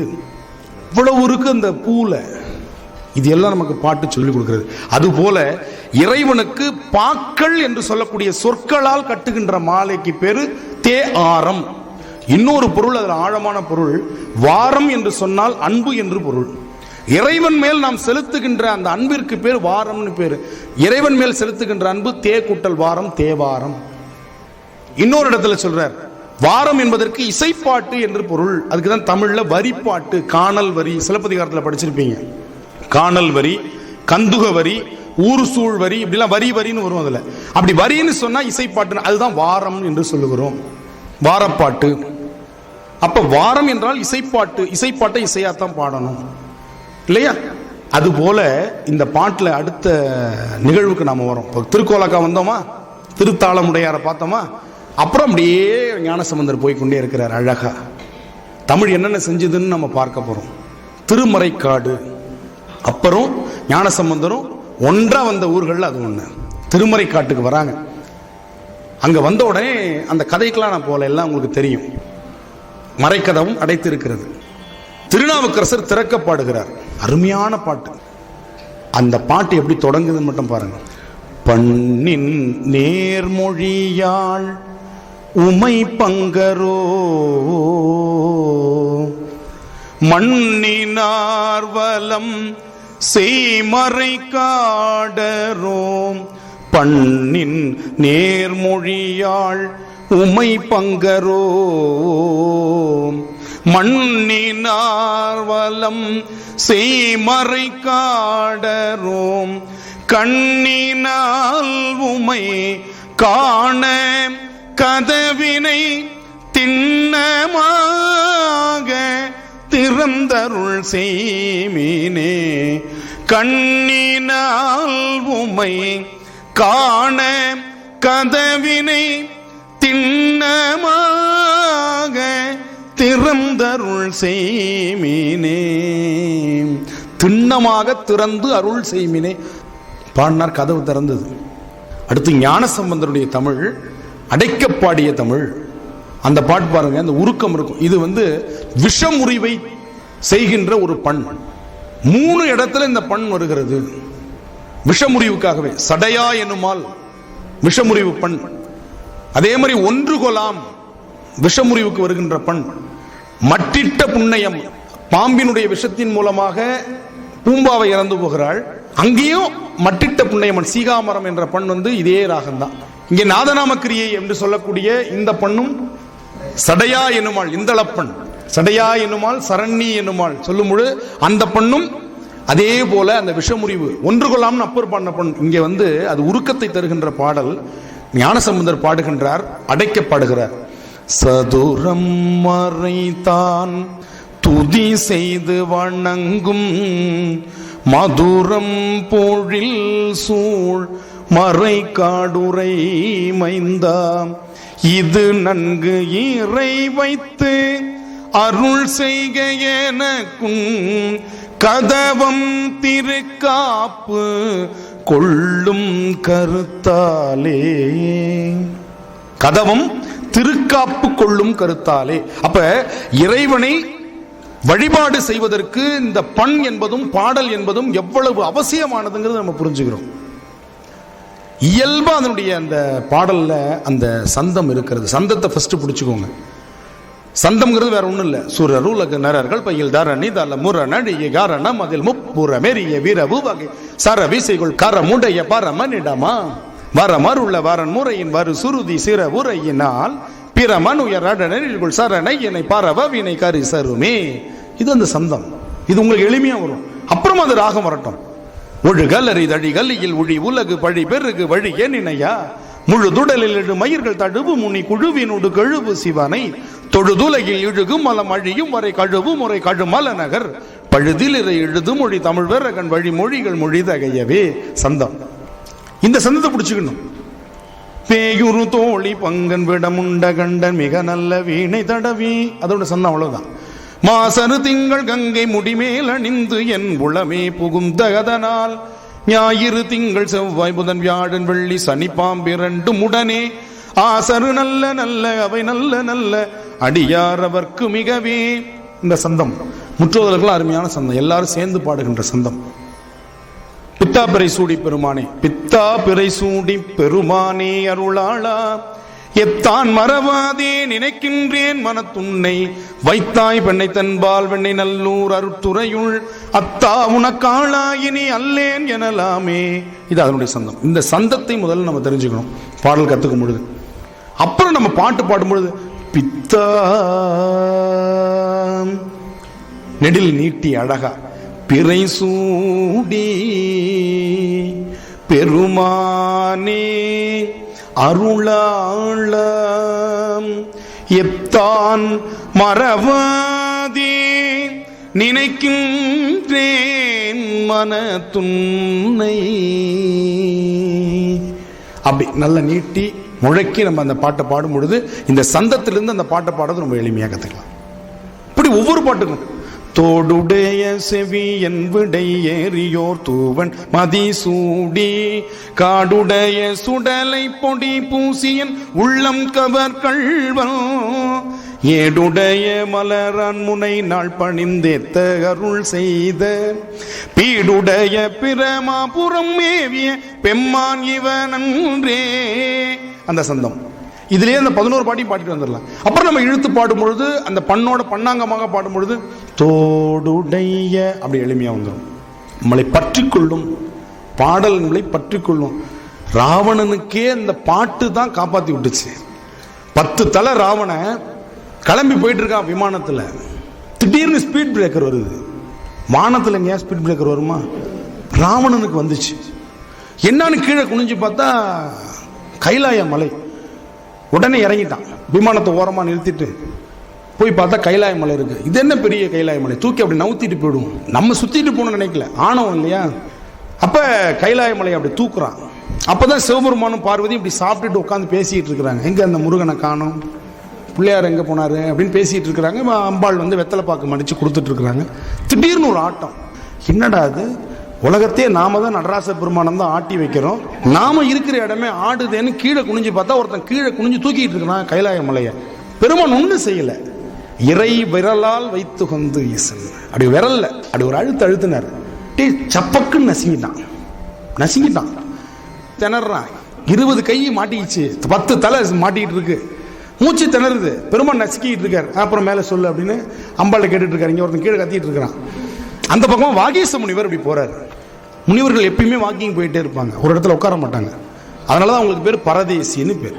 பரதேசில நம்ம இன்னைக்கு நம்ம நினைக்கிற மாதிரி நிறைய சொற்களுக்கு அர்த்தம் மாறி போச்சு. சுதேசினா ஒரே ஊர்ல இருக்கிறவங்களுக்கு பேர் சுதேசின்னு பேர். ஒரு ஊர்ல தங்காம சுத்திக்கிட்டே இருக்கிறவங்களுக்கு பேர் பரதேசி, வேற ஒண்ணும் இல்லை. நிறைய சொல் இன்னைக்கு மாறி போச்சு. நம்ம அந்த சொல்ல இன்னைக்கு நம்ம சொல்ல முடியல, சொற்கள் அந்த பிரயோகம் இன்னைக்கு நமக்கு இல்லை அப்படின்ற மாதிரி ஆயிடுச்சுங்க இல்லையா? மடையன் அப்படின்னா சமையல்காரன் அர்த்தம். இன்னைக்கு ஒரு சமையல்காரர் போய் ஐயா மடையரே நல்லா இருக்கீங்களா கேட்டு பாருங்க, கரண்டியை வச்சு தலையில வச்சிருவாரு. மடையன் என்று சொன்னால் சமையல்காரர் என்று பொருள். மடப்பள்ளியில வேலை பார்க்கறவங்க மடையர்.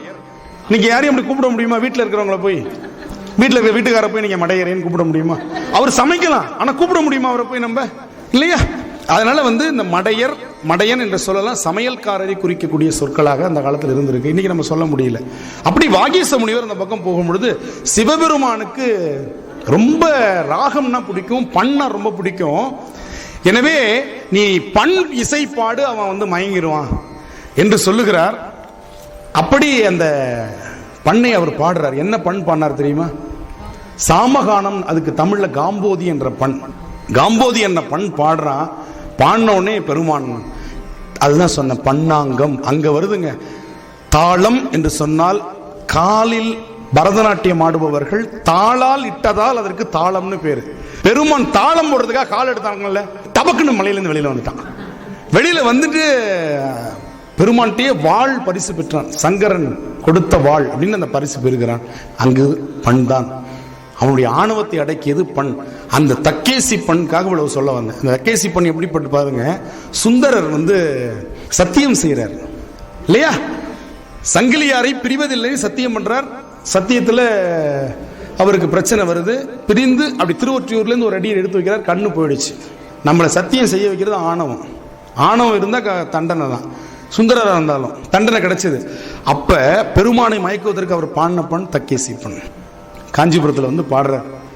ஆலம் தான் உகந்து அமுது செய்தானே ஆதியை அமரர் தொழுது ஏத்தும் சீலம் தான் பெரிதும் உடையானே சிந்தி பாரவர் சிந்தை உளானே ஏலவார் குழலாள் உமை நங்கை என்றும் ஏத்தி வழிபட பெற்ற கால காலனை கம்பனம்மானே காண கண் அடியேன் பெற்றவாரே.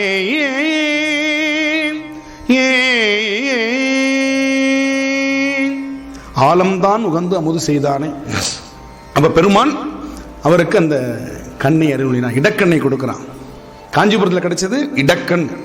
ஏன்னா இந்த பாட்டை கேட்ட உடனே ஏலவார் குழலாள் உமை நங்கை என்றும் ஏற்றி அங்க ஒரு குறிப்பு வைக்கிறார். உமை நங்கைன்னு வைக்கிறார். ஏன்னா அப்பா கொஞ்சம் கிரிப்பா இருப்பார், அன்பு மனசுல இருக்கும் இல்லையா? அவன் சாப்பிட்டான்னு தெரியும் செய்தி, அவன் இதை செய்யாம சாப்பிடக்கூடாதுன்னு சொல்லிட்டு நான் போனதுக்கு அப்புறம் சாப்பாடு போட்டுரு அப்படின்ட்டு போவார். அவனுக்கு தெரியக்கூடாதுன்னு நினைப்பார். தாய் அப்படி இல்லை, உடனே இறங்கிடுவாங்க இல்லையா? அதில் நம்ம எப்பொழுதுமே ப்ராக்ரஸ் ரிப்போர்ட்டில் அம்மாட்ட கையெழுத்து வாங்கிய பழக்கம், அப்பாட்டெல்லாம் வாங்குறது இல்லை இல்லையா? அது நம்மளுக்கு வழி வழியாக வரும். அப்ப தாயை அந்த இடத்துல வைக்கிறார். ஆலம் தான் உகந்து அமுது செய்தானை ஆதியை அமரர் தொழுதேத்தும் சீலம்தான் பெரிதும் உடையானை சிந்திப்பார்வர் சிந்தை உள்ளார்லாம் சொல்லிட்டு அவர் யாரு தெரியுமா? அங்க காமாட்சி அம்மன் இருக்கா, ஏலவார் குழல் உமை நங்கை இருக்கிறா. ஏலவார் குழலால் உமை நங்கை என்றும் ஏத்தி வழிபடப்பட்டேன்னு சொன்ன உடனே அம்பாள் சொல்லிட்டா, உங்க பிரச்சனை நீங்க வச்சுக்கோங்க, நீங்க வழக்கண்ணை கொடுங்க, கொடுக்காம போங்க, என்னுடைய பாகம் இடப்பாகம், நான் இடக்கண்ணை கொடுத்துறேன், நீங்க ஒன்றும் கேட்க முடியாது. என் வீட்டில் நான் வேலை போடுறேன், நீ வேலையை அடைச்சிக்காத மாதிரி எனக்கு பற்றி கவலை இல்லை சொல்றோம் இல்லையா? என்னுடைய பாகம் இடப்பாகம், அந்த இடப்பாகத்துக்குரிய கண்ணை நான் கொடுத்துட்றேன்னு சொல்லிட்டு இடக்கண்ணை சுந்தரருக்கு கொடுத்துட்றேன். அதுக்கப்புறம் திருவாரூர்ல வழக்கண் பாடினார். அதுவும் எப்படி திட்டி தான் வாங்கினார். பெருமான்ட்ட சொல்றார், மற்றை கண் தான் தாராதுழிந்தால் வாழ்ந்து போதீரே. நல்லா இரு, நீ 3 கண்ணு வச்சிருக்கல, நல்லா இரு. நம்ம வாழ்த்துவோம்ல, இப்போ யாராச்சும் நமக்கு வம்பு பண்ணாங்கன்னா வாழ்த்து, நல்லா இரு. தமிழ்ல பாருங்க, ஒரே சொல்லு நெகட்டிவ் மீனிங் வரும், சொல்லு பாசிட்டிவான சொல்லு. நல்லா இரு, அதை கொஞ்சம் அழுத்தி சொல்லு, நல்லா இரு, இப்படியே போ, இப்படியே போ சொல்லி பாருங்க. உறவு கெட்டு போயிடும். கொஞ்சம் அழுத்தம் திருத்தமா பேசணும்னா தமிழ்ல கவனமா பேசணும். மற்ற மொழியில பேசுற மாதிரி தமிழ்ல பேச முடியாது. கொஞ்சம் அழுத்திட்டோம்னா அர்த்தம் மாறி போயிடும் இல்லையா? அந்த மாதிரி இவர் திட்டுறார், வாழ்ந்து போதீரே, நல்ல வாழ், 3 கண்ணு வச்சிருக்கல, எனக்கு தரமாட்டேன், அடுத்த கண்ணு, குழந்தை மாதிரி திட்டுறாரு. அந்த தமிழை கேட்கிறார், வசவ கேட்கிறார். மற்றை கண் தான் தாராதொழிந்தால் வாழ்ந்து போதீரே, மீளா அடிமை உனக்கே ஆளாய், அந்த பாட்டுல சொல்றாரு இப்படி. அப்ப இறைவன் வழக்கண்ணையும் கொடுக்கிறான்னு பார்க்கிறோம். தேவாரம் சொன்னோம் இல்லையா, திருமுறை அடுத்த பொருள் அப்படியே வந்துட்டு இருக்கிறோம். பாட்டு சொல்லி சொல்லி உள்ள வரோம். திருமுறைனா என்ன பொருள்? திரு இறைவன், முறைனா என்ன? வரிசையா வைக்கிறதுக்கு பேர் முறைன்னு பேர். வீட்டில் வந்து கல்யாண சீர் வரிசையை சொல்லும் பொழுது வரிசை முறை, முறை செய்கிறோம், அவங்களுக்கு நாங்கள் முறை செய்கிறோம் போகிறோம் அப்படின்னா சில பேர் முறைச்சிக்கிட்டே செய்வாங்க, அது வேற விஷயம். இதெல்லாம் செய்ய வேண்டியிருக்கு உங்களுக்கு அப்படின்னு முறைச்சிக்கிட்டே செய்வாங்க, அது வேற. இங்கே முறை என்று சொன்னால் வரிசை என்று ஒரு பொருள், இன்னொரு பொருள் தான் ஆழமான பொருள். இறைவன்கிட்ட போய் முறையீடு செய்தது. இறைவன்கிட்ட போய் நேரடியாக முறையீடு செய்கிறாங்க. என்ன முறையீடு செய்கிறாங்க? கஸ்தூரி கமல் சாந்தம் பனித்தருள வேண்டும், கடல் நாகை காரோணம் மேவி இருந்தீரே, எனக்கு சென்ட் வேணும்னு கேட்கிறார் சுந்தர. தைரியமா கேட்க முடியுமா? நம்ம அப்பா அம்மாட்ட கேட்க முடியுது? அன்னைக்கு கோடை காலம் வந்துருச்சு, சென்ட் வேணும்னு கேட்க முடியும். சுந்தரர் நாகப்பட்டினத்தில் போய் கேட்கிறார். ஏன்னா நாகப்பட்டினத்தில் ஃபாரின் சென்ட் வரும் அந்த காலத்தில், துறைமுகம். இவ்வளவு தெளிவா இருக்காரு பாருங்க. பெருமான் அங்கேயும் இங்கேயும் அலப்பாயக்கூடாதுன்னு நாகைப்பட்டினத்தில் மிகப்பெரிய துறைமுகம் இருந்துச்சு, ஃபாரின் சென்ட்லாம் அங்கதான் வந்து இறங்கும்.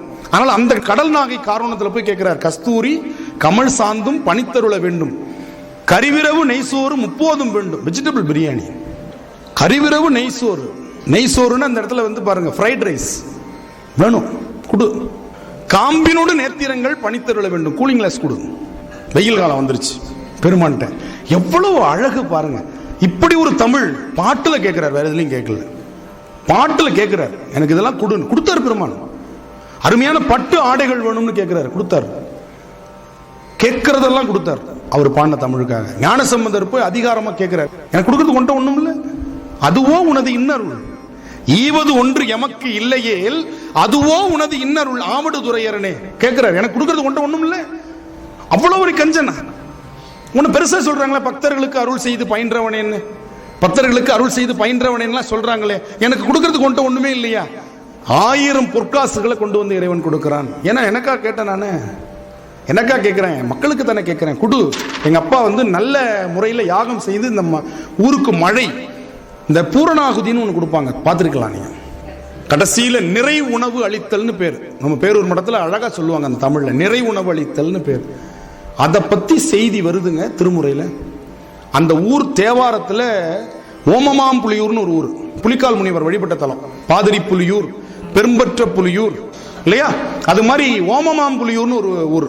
இந்த புலிக்கால் முனிவர் ஏன் அப்படின்னா, மரத்தில் ஏறி பெருமானுக்கு மலர்களை பறிக்கணும், அதுக்காக கால்களை வந்து புலிக்கால மாத்திக்கிட்டாராம், மரம் ஏறதுக்கு வசதியா. திருமாளிகை தேவர்னு ஒருத்தர் 9ஆம் திருமுறையில் அவர் பாடின திருவிசைப்பா இருக்கு.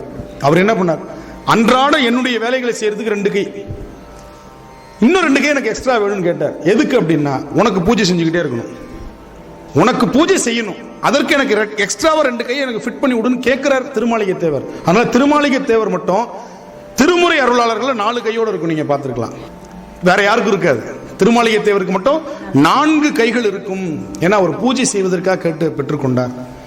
அந்த மாதிரி ஓமமாம் புலியூர் தேவாரத்துல ஆகுதியால் மழை பொழியும்னு வருது, கேள்விப்பட்டிருக்கீங்களா இந்த பாட்டு? சம்பரற்கருளி சலந்தரன் வீழ தழல் உமிழ் சக்கரம் அளித்து எம்பெருமானார் இனிது நன்கு உறையும் இடம் வினவில் அம்பரமாகி அழல் உமிழ் புகையில் ஆகுதியால் மழை பொழியும் உம்பர்கள் ஏத்தும் ஓமமாம் புலியூர் உடையவர் வடதலி அதுவே. ஆகுதியால் மழை பொழியும்னு சொல்றார். நல்ல அருமையான அந்த ஆகுதியால் மழை பொழியும். சரி, எங்களுக்கு யாகம் பண்ண முடியல, நாங்க என்ன ஆகுதி பண்றது? எல்லாராலையும் யாகம் பண்ண முடியுமா?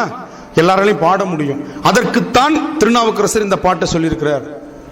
திருநாவுக்கரசர் ஒரு ஆகுதி சொல்றாருங்க, பாட்டுல பண்ணுங்கன்றார். என்ன பாட்டுல வருது? நான் சொன்னது ஞானசம்பந்தருடைய தேவாரம். திருநாவுக்கரசர் ஒரு பாட்டுல சொல்றார், காயமே கோயிலாக கடிமனம் அடிமையாக வாய்மையே தூய்மையாக மனமணியில் லிங்கமாக நேயமே நெய்யும் பால நிறைய நீரமையாட்டி பூசனை ஈசனார்க்கு போற்றவி காட்டினோமே, போற்ற அவி காட்டினோமே. ஆகுதி காட்டுறோம், நிறைய உணவு காட்டுறோமா பெருமானுக்கு. இப்படி பாடல் பாடி எல்லோரும் போற்றும்படியாக செய்கின்ற ஆகுதிக்கு பெருமான் இரட்டிப்பு பலன் தருகிறான். அடுத்தது சொல்றார் பாருங்க, இப்படி பாடல் பாடினா மழை பொழியும் இல்லையா, மழை பொழிஞ்சா விவசாயம் பெருகும் இல்லையா, விவசாயம் பெருகுனா நெல் வரும் இல்லையா, நெல் வந்து அறுவடை ஆகும் இல்லையா, அதை வச்சு ஒரு பாட்டுல சொல்றார், மெய்மையாம் உழவை செய்து விருப்பெனும் வித்தை வித்தி பொய்மையாம் களையை வாங்கி பொறையனும் நீரை பாய்ச்சி தம்மையும் நோக்கி கண்டு தகவு எனும் வேலையிட்டு செம்மையுள் நிற்பராகில் சிவகதி விளையும் என்றே. இப்படி ஒரு விவசாயம் பண்றதுக்கு மழை பொழியணும்னா பாட்டுங்க. ஒவ்வொரு திருமுறையிலையும் அவர்கள் இயற்கையை பாடினது காரணம் நீங்க இயற்கையை காப்பாற்றணுங்கிறதுக்காக. அடுத்த செய்திக்கு நான் வரேன். இயற்கையை பாதுகாக்கணும், நந்தவனங்கள் அமைக்கணும்னு சொல்றாங்க. பூவார் மலர் கொண்டு அடியார் தொழுவார்னா எங்க இருந்து கிடைக்கும் பூ? நீ நந்தவனத்தை உருவாக்கினா தானே பூ கிடைக்கும். மாசு கட்டுப்பாட்டு சிந்தனை. இன்னைக்கு பொல்யூஷனை பத்தி அவங்க அந்த காலத்துல சிந்திச்சிருக்காங்க 7ஆம் நூற்றாண்டுல. மூர்த்தி தலம் தீர்த்தம் முறையால் தொடங்கினவருக்கு ஒரு வார்த்தை சொல்ல சர்க்குருவும் வாய்க்கும் பராபரமே. தலம் தலமரம், தலமரத்தை வச்சு வழிபாடு செய்யணும்னு சொன்னாங்க. நம்ம இன்னைக்கு வந்து இதை மூட நம்பிக்கைன்னு சொல்லிட்டு இருக்கிறோம். ஒரு வேப்ப மரத்தை வெட்ட போனாங்கன்னா அதுல காளியாத்தா குடியிருக்கான்னு சொன்னா அந்த வேப்ப மரத்தை வெட்ட மாட்டான். கடவுள் நம்பிக்கை கூட இயற்கையை பாதுகாக்கணுங்கிறதுக்காக தான் வச்சிருக்காங்க. அந்த இடத்துல பாத்தீங்கன்னா ஒரு மஞ்சளை பூசி ஒரு குங்குமத்தை வச்சுட்டா அந்த மரத்தை கை வைக்க மாட்டாங்க. அப்ப இயற்கையை பாதுகாக்கணும். தண்ணீர்ல இல்லாத அசுத்தத்தை கொண்டு போய் சேர்த்துட்டு இருப்பான். ஊர்ல உள்ள அத்தனை கழிவு நீரும் தண்ணீர்ல கலக்கும். அந்த தண்ணீர் தீர்த்தம்னு சொல்லிட்டானா அதுல கை வைக்க மாட்டான். அதுதான் தீர்த்தம்னு சொன்னாங்க. கோவிலை சுத்தமா வச்சுக்கணும்னு சொன்னாங்க. என்ன காரணம்? கோவில்ல நல்ல நந்தவனங்கள் இருக்கும், கோவில்ல நல்ல மரங்களை வளர்ப்பார்கள், நல்ல சிந்தனை அந்த கோவில்ல கிடைக்கும், அதனால நந்தவனங்கள் அமைங்கன்னு கோவில்ல சொன்னாங்க. அதனால வந்து நான் அடிக்கடி சொல்றது உண்டு, நம்முடைய பெரியோர்கள் நமக்கு சொன்ன வழிபாட்டு முறைகள்ல எதுவுமே மூட நம்பிக்கை கிடையாது. நமக்கு புரியலன்னு சொல்லுங்க, மூட நம்பிக்கைன்னு கிடையவே கிடையாது. எது தெரியுமா மூட நம்பிக்கை? எது மூட நம்பிக்கை தெரியுமா? இன்னைக்கு நாம வகுத்து கொண்டிருக்கக்கூடிய சட்டத்திட்டங்கள் நாம நினைச்சுக்கிட்டு பயந்து கொண்டிருக்கக்கூடிய சில தேவையற்ற சடங்குகள் இருக்கு பாருங்க, அதுதான் மூட நம்பிக்கை. அது நாம வகுத்து கொண்டதுதான். அந்த சட்டங்கள் முழுக்க, அந்த சடங்குகள் முழுக்க முழுக்க நாம வகுத்து கொண்டு மனிதர்களை பாகுபடுத்தி பார்க்கக்கூடிய அத்தனையும் மூட நம்பிக்கைகள். ஆனால் முன்னோர்கள் கண்டது எதுவுமே மூட நம்பிக்கை இல்லை, எதுவுமே மூட நம்பிக்கை இல்லை. சுந்தரர் போனார், யார் வீட்டுக்கு தெரியுமா போனார்? அவிநாசியில ஒரு இறப்பு சடங்கு நடந்திருக்கிற ஒரு வீட்டுக்கு போனார். இன்னைக்கு நம்ம போவோமா? சுந்தரர் போனார். அவர் போயிட்டு வந்ததுக்கு அப்புறம் அந்த வீட்டில் மங்களம் நடக்கிறது. அடியார்கள் ஒரு இல்லத்துக்கு போனாங்கன்னா அந்த இல்லத்துல மங்களம் நிகழும். இது காட்டுறார் சுந்தரர், போய் காட்டுறார். ஞானசம்பந்த பெருமான் திருமருகளுக்கு போறார். அங்கே ஒருவன் இறந்து போகிறான். அந்த இறந்து போன இடத்துல அங்க போய் நின்றுட்டு என்ன பாட்டு பாடுறாரு? சடையா என்னுமான்ற பாட்டு பாடுறார். அந்த இடம் மங்கள இடமாக மாறுகிறது. அடியார்கள் எங்க போறாங்களோ அங்க மங்களம் நிகழும். அதனால நீங்க யாராவது கஷ்டத்தில் இருக்காங்கன்னா நீங்க போயிட்டு வாங்க, அவங்களுக்கு மகிழ்ச்சி அதுக்கப்புறம் வந்துடும். நல்ல மனதோடு அந்த வாழ்த்துகின்ற வாழ்த்த வாயும் நினைக்க மடனெஞ்சும், அதுதான் பாட்டில் நமக்கு சொன்னாங்க. இந்த வாயே வாழ்த்து கண்டாய், இந்த வாய் வாழ்த்துவதற்காக பயன்படுகிறது. வாயே வாழ்த்து கண்டாய், வாயார பாடி ஆண்டாள் சொல்ற வாயார பாடணும். அது என்ன வாயார பாடணும்? நல்ல சத்தம் போட்டு வாய் விட்டு பாடணும்னு நமக்கு சொல்லி கொடுத்துருக்குறாங்க. திருக்கோவில் வழிபாடு நான் சொன்ன மாதிரி பாடல் பாடி வழிபாடு செய்வது. அதுக்கப்புறம் இந்த விளக்கு வழிபாடுங்கிறது நம்ம தனியாக செய்கிறது. விளக்கு வழிபாடு கோவிலில் கண்ட இடத்துல விளக்கு போடுறத தயவு செய்து நிறுத்திடுங்க. இது நம்ம வருத்தப்பட்டாலும் சொல்லித்தான் ஆகணும். இன்னைக்கு கோவிலில் நம்ம விளக்கு போட்டாச்சு, மின்சார விளக்குகள் பொருத்தினதுக்கு அப்புறமும் கண்ட இடத்துல விளக்கு ஏற்றி வச்சு அந்த கோவிலுடைய அந்த சுத்தத்தை நாம் மாற்றி கொண்டு இருக்கிறோம். இதில் வர போட்டிருக்கிறான், வேலை இல்லாதவர்கள் இத்தனை விளக்கு ஏற்று, குழந்தை இல்லாதவங்க இத்தனை விளக்கு ஏற்று, திருமணம் ஆகணுமா இத்தனை விளக்கு ஏற்று. எங்கேயா திருமுறையில் சொல்லியிருக்கிறாங்களா? என்ன கொடுமை நடந்துட்டு இருக்கு தெரியுமா? ஒவ்வொரு கோவில்லையும் நிஜமா நடந்துட்டு இருக்கு. அவனுக்கு விளக்கு வைக்கணுங்கிறதுக்காக எங்கேயாவது நெய் விளக்கு வைக்க முடியுமா 1 ரூபாய்க்கு? அப்பயே தெரியணும் அது பொய் விளக்குன்னு. அது நெய் விளக்குன்னு வாங்கி டால்டா விளக்கு ஏற்றிட்டு உட்காந்துருக்கிறோமே, நமக்கு மூளை வேணாம்? அது நல்லா தெரியுது நெய் கிடையாதுன்னு நமக்கு தெரியும். 1 ரூபாய்க்கு நெய் அந்த அளவுக்கு கொடுக்க முடியாது, டால்டா தான் கொடுக்க முடியும். அவன் நெய் விளக்குன்னு வச்சு வைக்கிறான். அதுலேருந்து தெரிகிறது அது போலின்னு தெரிஞ்சு ஒரு விஷயத்தை நம்ம செய்கிறது தான் ரொம்ப வருத்தமாக இருக்கு. கோவில் அதுவும் இந்த பரீட்சை டைம் வந்துச்சுன்னா அந்த பிள்ளையாரெல்லாம் படுற பாடு இருக்கு பாருங்க, அவர்களையே சுரண்டி சுரண்டி சுரண்டி செவுரு பூரா கிறுக்கி வைக்கிறது. நான் என்ன சொல்றேன், அப்படி கிறுக்கி வைக்கிறவங்களாம் கண்டிப்பாக ஃபெயில் போடணுங்கிறேன். அந்த நம்பர்லாம் குறித்து எடுத்துட்டு போய் கோவிலில் யார் யார் அசுத்தம் பண்ணுறாங்களோ, கோவிலில் யார் யார் நம்பரை கொண்டு போய் அப்படி எழுதி வச்சுக்கிறாங்களோ அந்த பேப்பர்லாம் எடுத்து ஃபெயில் போட்டுட்ருவோம். இல்லை விளையாட்டுக்கு சொல்லலை, நம்பிக்கை என்பது வேற, இந்த மாதிரி மூட நம்பிக்கைங்கிறது வேற. எவ்வளோ கொடுமை கோவில் இன்னைக்கு நடந்துட்டு இருக்கு தெரியுமா? கோவில எவ்வளோ தேங்காய் உடைக்கிறான், செதர் தேங்காய் போட்டு நட்டன் ரூல் உடைச்சிட்டு இருக்கிறான். எத்தனை பேர் கால் அது குத்துது. கோவிலில் போய் தயவு செய்து உதவி செய்யலாம், உபத்திரம் செய்யாதீங்க. அது மிக மகாப்பிரிய பாவம். திருக்கோவில் வழிபாடுங்கிறது நீங்க நினைக்கிற மாதிரி போய் நம்ம பூ எடுத்துட்டு போய் கொடுத்துட்டு அர்ச்சனை பண்ணிட்டு வெளியில வர்றது இல்லைங்க. இது வழிபாடே இல்லை. என்ன பொறுத்து சொன்னா எது வழிபாடு தெரியுமா? அடுத்தவங்களுக்கு வழி விட்டு நிக்கிறோம் பாருங்க, அதுதான் வழிபாடு. அடுத்தவங்களுக்கு தொந்தரவு பண்ணாம நிக்கிறோமே, அது வழிபாடு. சாக்கிய நாயனார் என்ன பண்ணார்? திருக்கோவில் வழிபாட பண்ணார். கல்லால் அடிச்சுட்டு வந்தார், அவருக்கு முக்தி கிடைச்சது. இது நமக்கு என்ன காட்டுகிறதுனா, அன்போடு அகம் குழைவார்க்கு அன்றி என்போல் மணியினை எய்த உண்ணாதே. திருமந்திரம் சொல்றார், அன்போடு அகம் குழையணும், அதுதான் வழிபாடு. கோவிலுக்கு போய் வழிபாடு செய்யும் பொழுது தூய்மை ரொம்ப முக்கியம். உடல் தூய்மையும் உள்ள தூய்மையும், இதுதான் வழிபாட்டுல முதல் அங்கம்.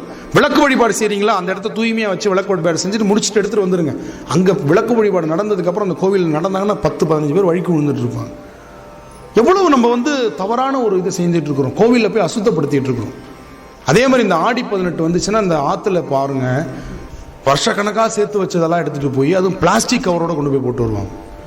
பிளாஸ்டிக் கவரோட கொண்டு போய் போட்டு வருவாங்க. இப்படித்தான் நம்முடைய ஓலைச்சுவடியெல்லாம் கொண்டு போய் ஆத்துல விட்டுட்டாங்க. ஆத்துல கொண்டு போய் போட்டுருணும் ஆடி பெருக்கில். எவ்வளவு நம்ம தவறான ஒரு மூட நம்பிக்கையில் வந்துட்டு இருக்கிறோம். அதே மாதிரி கோவிலில் வழிபாடு செய்யும் பொழுது முணுமுணுத்துக்கிட்டு வழிபாடு செய்யக்கூடாது. பாடலை சத்தம் போட்டு பாடுங்க, யார் தடுத்தாலும் பரவாயில்ல, கவலைப்படாதீங்க. இல்லை பாடாமல் வெளியில் வந்துடுங்க, முணுமுணுக்காதீங்க. மந்திரங்கள் மட்டும்தான் முணுமுணுக்கலாம். நமசிவாய முணுமுணுத்துக்குங்க, ஓம் நமசிவாய சிவாய நம எது ஒன்றா முணுமுணுத்து சொல்லிக்கலாம். ஆனால் பாடலை முணுமுணுக்காதீங்க. வாயார நாம் பாடி சொல்றார் இல்லையா திருவாசகத்தில், மாணிக்கவாசர் சொல்றார், வாயார நாம் பாடி பாடுமின் பணிமின் பணிந்த பின் கூடிய நெஞ்சத்து கோவிலா கொள்வனே வருதே.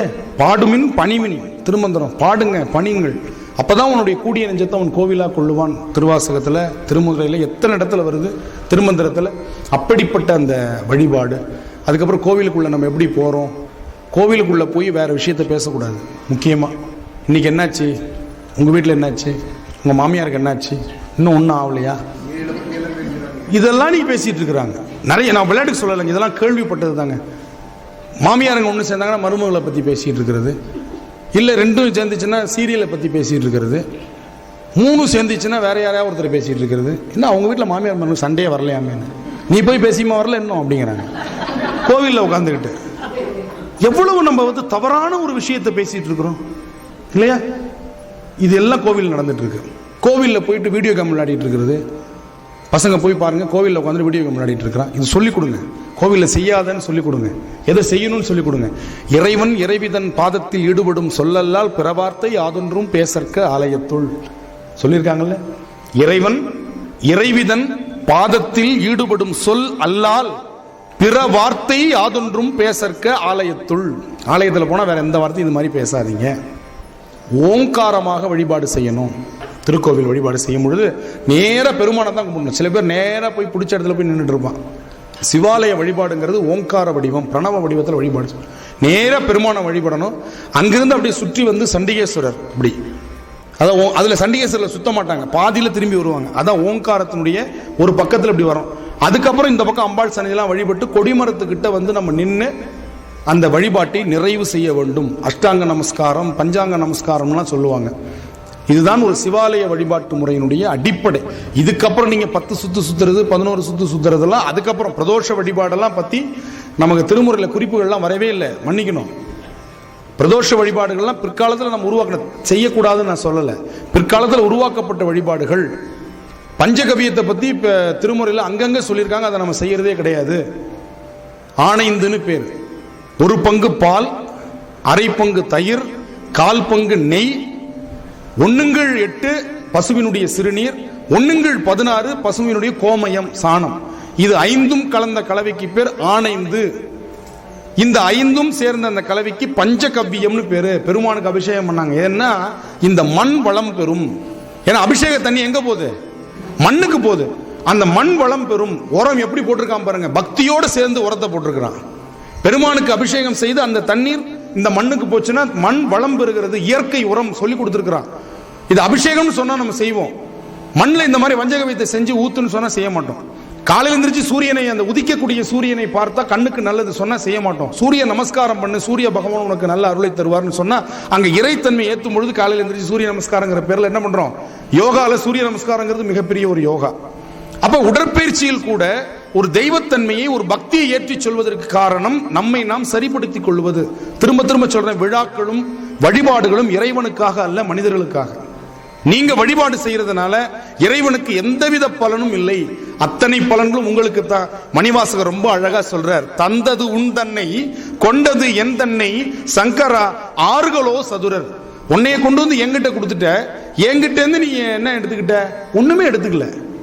நீ என்கிட்ட வந்ததுனால எனக்கு என்ன கிடைச்சது? அந்தம் ஒன்றில்லாத ஆனந்தம் பெற்றேன். யாது நீ பெற்றது என்பால், என்கிட்ட இருந்து உனக்கு என்ன கிடைச்சது? ஒன்றும் கிடையாது. தங்கத்துல போட்டுக்கிட்டவங்களுக்கு அழகு, தங்கத்துக்கு எதாவது பெருமை உண்டா? ஐ, இவங்க கழுத்துல நம்ம இருக்கிறோமே ரொம்ப சந்தோஷம் அப்படின்னு ஜமிக்கியை பார்த்தோ, இல்லை நெக்லஸ் காதில் இருக்க தோட்டை பார்த்தோ பெருமைப்பட்டுக்குமா? இவங்க கழுத்துல நம்ம இருக்கிறதுனால நம்ம ரொம்ப அழகா தெரியணும். அது தெரிந்தது சீதைக்கு மட்டும்தான். கம்பராமாயணத்தில் சீதையை பற்றி சொல்லும்பொழுது நகைகள் ஒன்றுக்கு ஒன்று பேசிக்கிச்சான். சீதை கழுத்தில் இருக்கிறதுனாலையும் சீதை காதில் இருக்கிறதுனாலையும் நாம அழகா இருக்கிறோம், நகை பேசிக்கிச்சான். நம்ம அது மாதிரி யாராவது பேசியிருக்கிறோமா? நகையை நாம தான் போட்டுக்கிட்டு அழகு பார்த்துட்டு இருக்கிறோம். இதை சொல்றார், பொன்னால் பிரயோஜனம் பொன் படைத்தாருக்கு உண்டு, அப்பொண்ணுக்கு பிரயோஜனம் அங்கு ஏது உண்டு இல்லையா? அது மாதிரி உன்னால் பிரயோஜனம் எனக்கு இருக்கு, என்னால் எந்த பிரயோஜனமும் உனக்கு இல்லைன்னு சொல்லி திருவண்ணாமலையை பாடுகின்ற பொழுது அந்த திருவண்ணாமலை புராணத்தில் இந்த பாடல் வருகிறது. இப்படி இறைவனை வழிபாடு செய்வது எதற்காக? நமக்காக. இறைவனை வாழ்த்துவது எதற்காக? நமக்காக. வாழ்த்துவதும் வானவர்கள் தாம் வாழ்வான். நீங்க வாழ்த்துனீங்கன்னா நாம வாழ்வதற்காக அப்படிங்கிறது பொருள். நிறைய பேர் மற்றவங்களுக்காக நம்ம வாழ்த்துறோம் நினைக்கிறோம், அது கிடையாது. வாழ்த்துங்கள் எது? வாழ்வதற்காக. உங்களை யாராவது திட்டினாங்கன்னா மகிழ்ச்சி அடைங்க. நான் அடிக்கடி சொல்ற வார்த்தை, உங்களை யாராவது திட்டினாங்கன்னா என்ன பண்ணுங்க? மகிழ்ச்சி அடைங்க, கஷ்டப்படுங்க. ரெண்டு விஷயம். ஏன் மகிழ்ச்சி அடையணும்? நம்மளுடைய வினை போகிறதுன்னு மகிழ்ச்சி அடைங்க. ஏன் கஷ்டப்படணும்? நம்மளை திட்டி அவன் வினையை சேர்த்துக்கிட்டு போறான்னு. இந்த பக்குவம் நமக்கு வந்துருச்சுன்னா போதுங்க, வாழ்க்கையில சந்தோஷம் வந்துடும். இந்த பக்குவம் நமக்கு என்னைக்கா வருதா? இந்த பக்குவம் வரதே இல்லையே. கடைசி திட்டி யாரோட தான் இருக்கு. அவன் முடிச்சு நாம முடிச்சாதான் நமக்கு திருப்தி, அன்னைக்கு தூக்கம் வரும். கடைசியா ஒரு வார்த்தை சொன்னாங்க, அதுக்கு நான் பதில் சொல்லாம வந்துட்டேன் அப்படிங்கிறான். எவ்வளவு நம்ம அந்த ஈகோ பார்க்குறோம் பாருங்க. வணக்கம் வைக்கிறதுக்கு அவ்வளோ ஈகோ. அவன் வைக்கிறான்னு பார்ப்போம், அப்புறமா நம்ம பதில் வணக்கம் வச்சுக்கலாம். அது மாதிரி கோவிலில் யார் காலையும் விழக்கூடாது, தெரிஞ்சு வச்சுக்கோங்க. பெற்ற தாயாக இருந்தாலும் தந்தையாக இருந்தாலும் கோவிலில் யாருடைய காலிலும் விழக்கூடாது. பெருமானை தவிர வேற யாரையும் வணங்கக்கூடாது. இது இன்னைக்கு நம்ம தவறு நிறைய செஞ்சுட்டு இருக்கிறோம். கோவிலில் சடார்னு காலில் விழுறோம், எல்லார் காலையும் விழுந்து கும்பிடுறோம். கோவிலில் யார் காலையும் விழக்கூடாது. வாரியார் சொல்ற ஒரு செய்தி உங்களுக்கு சொல்லணும். பெருமானை வணங்கும் பொழுது இரு கைகளும் தலைக்கு மேல் கூப்பி வணங்கணும். அதுக்கு பேர் சரணாகதி தத்துவம்னு பேர். வைணவத்தில் பிரபத்தின்னு சொல்லுவாங்க. இப்படி கும்பிடணும். ஆசிரியரை வணங்கும் பொழுது நெற்றிக்கு நேராக கை வைத்து வணங்க வேண்டும். தந்தையை வணங்கும் பொழுது நெஞ்சுக்கு நேராக கை வைத்து வணங்கணும். தாயை வணங்கும் பொழுதுதான் வயிற்றுக்கு நேராக கை வைத்து வணங்கணும். தாயை குடல் விளக்கம் செய்த தாமோதரனை, என்னை பெற்றெடுத்த தாய்க்கு நான் வணக்கத்தை சொல்லுகிறேன். வணக்கங்கிற பேரில் எப்படி சாமிக்கு வணக்கம் சொல்லிட்டு இருக்கிறோம்? போகிற போக்கில் சல்யூட் அடிச்சுட்டு போகிறோம்.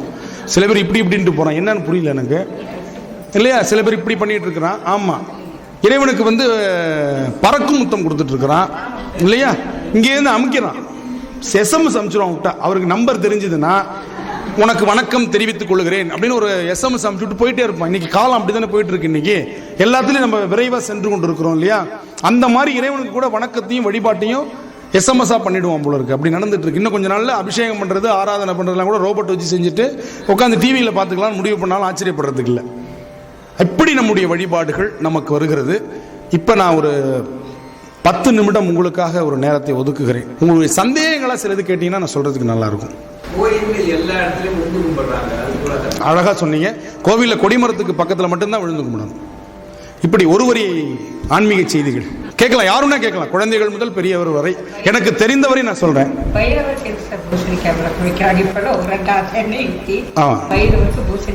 இது முற்றிலும் முற்றிலும் முற்றிலும் முற்றிலும் தவறான விஷயம். பைரவர் வழிபாடு என்பது நமக்கு தனித்த வழிபாடு இல்லை. இந்த பைரவர் வழிபாடுங்கிறது எதற்காக கொண்டு வரப்பட்டது அப்படின்னா, பெருமானுடைய ஒரு சொரூபம் பைரவர், அவ்வளவுதான். எப்படி தட்சிணாமூர்த்தியை நம்ம இன்னைக்கு குரு பகவான் வழிபாடு செய்யறோமோ மாற்றி, நவகிரகத்தில் ஒரு குருவா தட்சிணாமூர்த்தியை பிடிச்சிக்கிட்டு அவருக்கு கொண்டகல்ல மாடலையை போட்டுட்டு நம்ம பாடாப்படுத்திட்டு இருக்கிறோமே, அது மாதிரி பைரவ வழிபாடு இன்னைக்கு வந்துருச்சு. அஷ்டமியில வழிபாடு செய்யறது, நீங்க பாருங்க, அந்த வடிவங்களை வழிபாடு செய்யறதுங்கிறது இன்னைக்கு ரொம்ப அதிகமா போயிடுச்சு. பரிகாரம் என்பது திருமுறையில் சொல்லப்படவில்லை. வினை செய்தால் அனுபவிக்க வேண்டும். அனுபவிப்பதற்கு பெருமான் உடனாக இருப்பார். ஒன்றாய் வேறாய் உடனாய் இருப்பார். எனவே வினை அனுபவிக்கும்போது பெருமான் உங்களுக்காக அனுபவிக்கிறார். குழந்தையை பெற்றுட்டு எப்படி பெற்றவங்க அவங்களுக்காக வாழ்கிறார்களோ, ஒரு காலகட்டம் வரையும் பெற்றவர்களுக்காக குழந்தைகள் வாழணுன்ற காலெல்லாம் போய் இன்னைக்கு குழந்தைகளுக்காக தான் பெற்றோர் வாழ்ந்து கொண்டிருக்கிறார்கள். அதுபோல பெருமான் உங்களுக்கு வினையை ஊட்டிவிட்டு அந்த வினையை உங்களோடு சேர்ந்து அனுபவிக்கின்றான். அதுதான் நமக்கு சைவ சித்தாந்தம் சொல்லுது. பரிகாரம் இல்லை. ஜோசியர் சொல்றாங்க பரிகாரம் பண்ணா நல்லா இருக்குன்னு சொன்னாங்க. அது யாருக்குன்றதுதான் கேள்வி. ஜோசியருக்கா நமக்கா? அந்த பதில் மட்டும் அவங்க சொல்லவே மாட்டாங்க இல்லையா? இது பொருள் ஆசையின் காரணமாக இன்னைக்கு நிறைய இது வியாபாரம் ஆயிட்டு இருக்கு. ஆன்மீகம்ங்கிறது இன்னைக்கு வியாபாரம் ஆயிட்டு இருக்கு. இன்னைக்கு எத்தனை இதழ்கள், ஆன்மீக இதழ்கள் வந்துட்டு இருக்கு தெரியுமா? இந்த கோவிலுக்கு போனீங்கன்னா உங்களுக்கு இந்த கஷ்டம் சேர்ந்துடும். எந்த கோவில் ரொம்ப இதா இருக்கோ அந்த கோவில் மேல ஏதாவது கட்டி விட்டாங்கன்னா முடிஞ்சு போச்சு.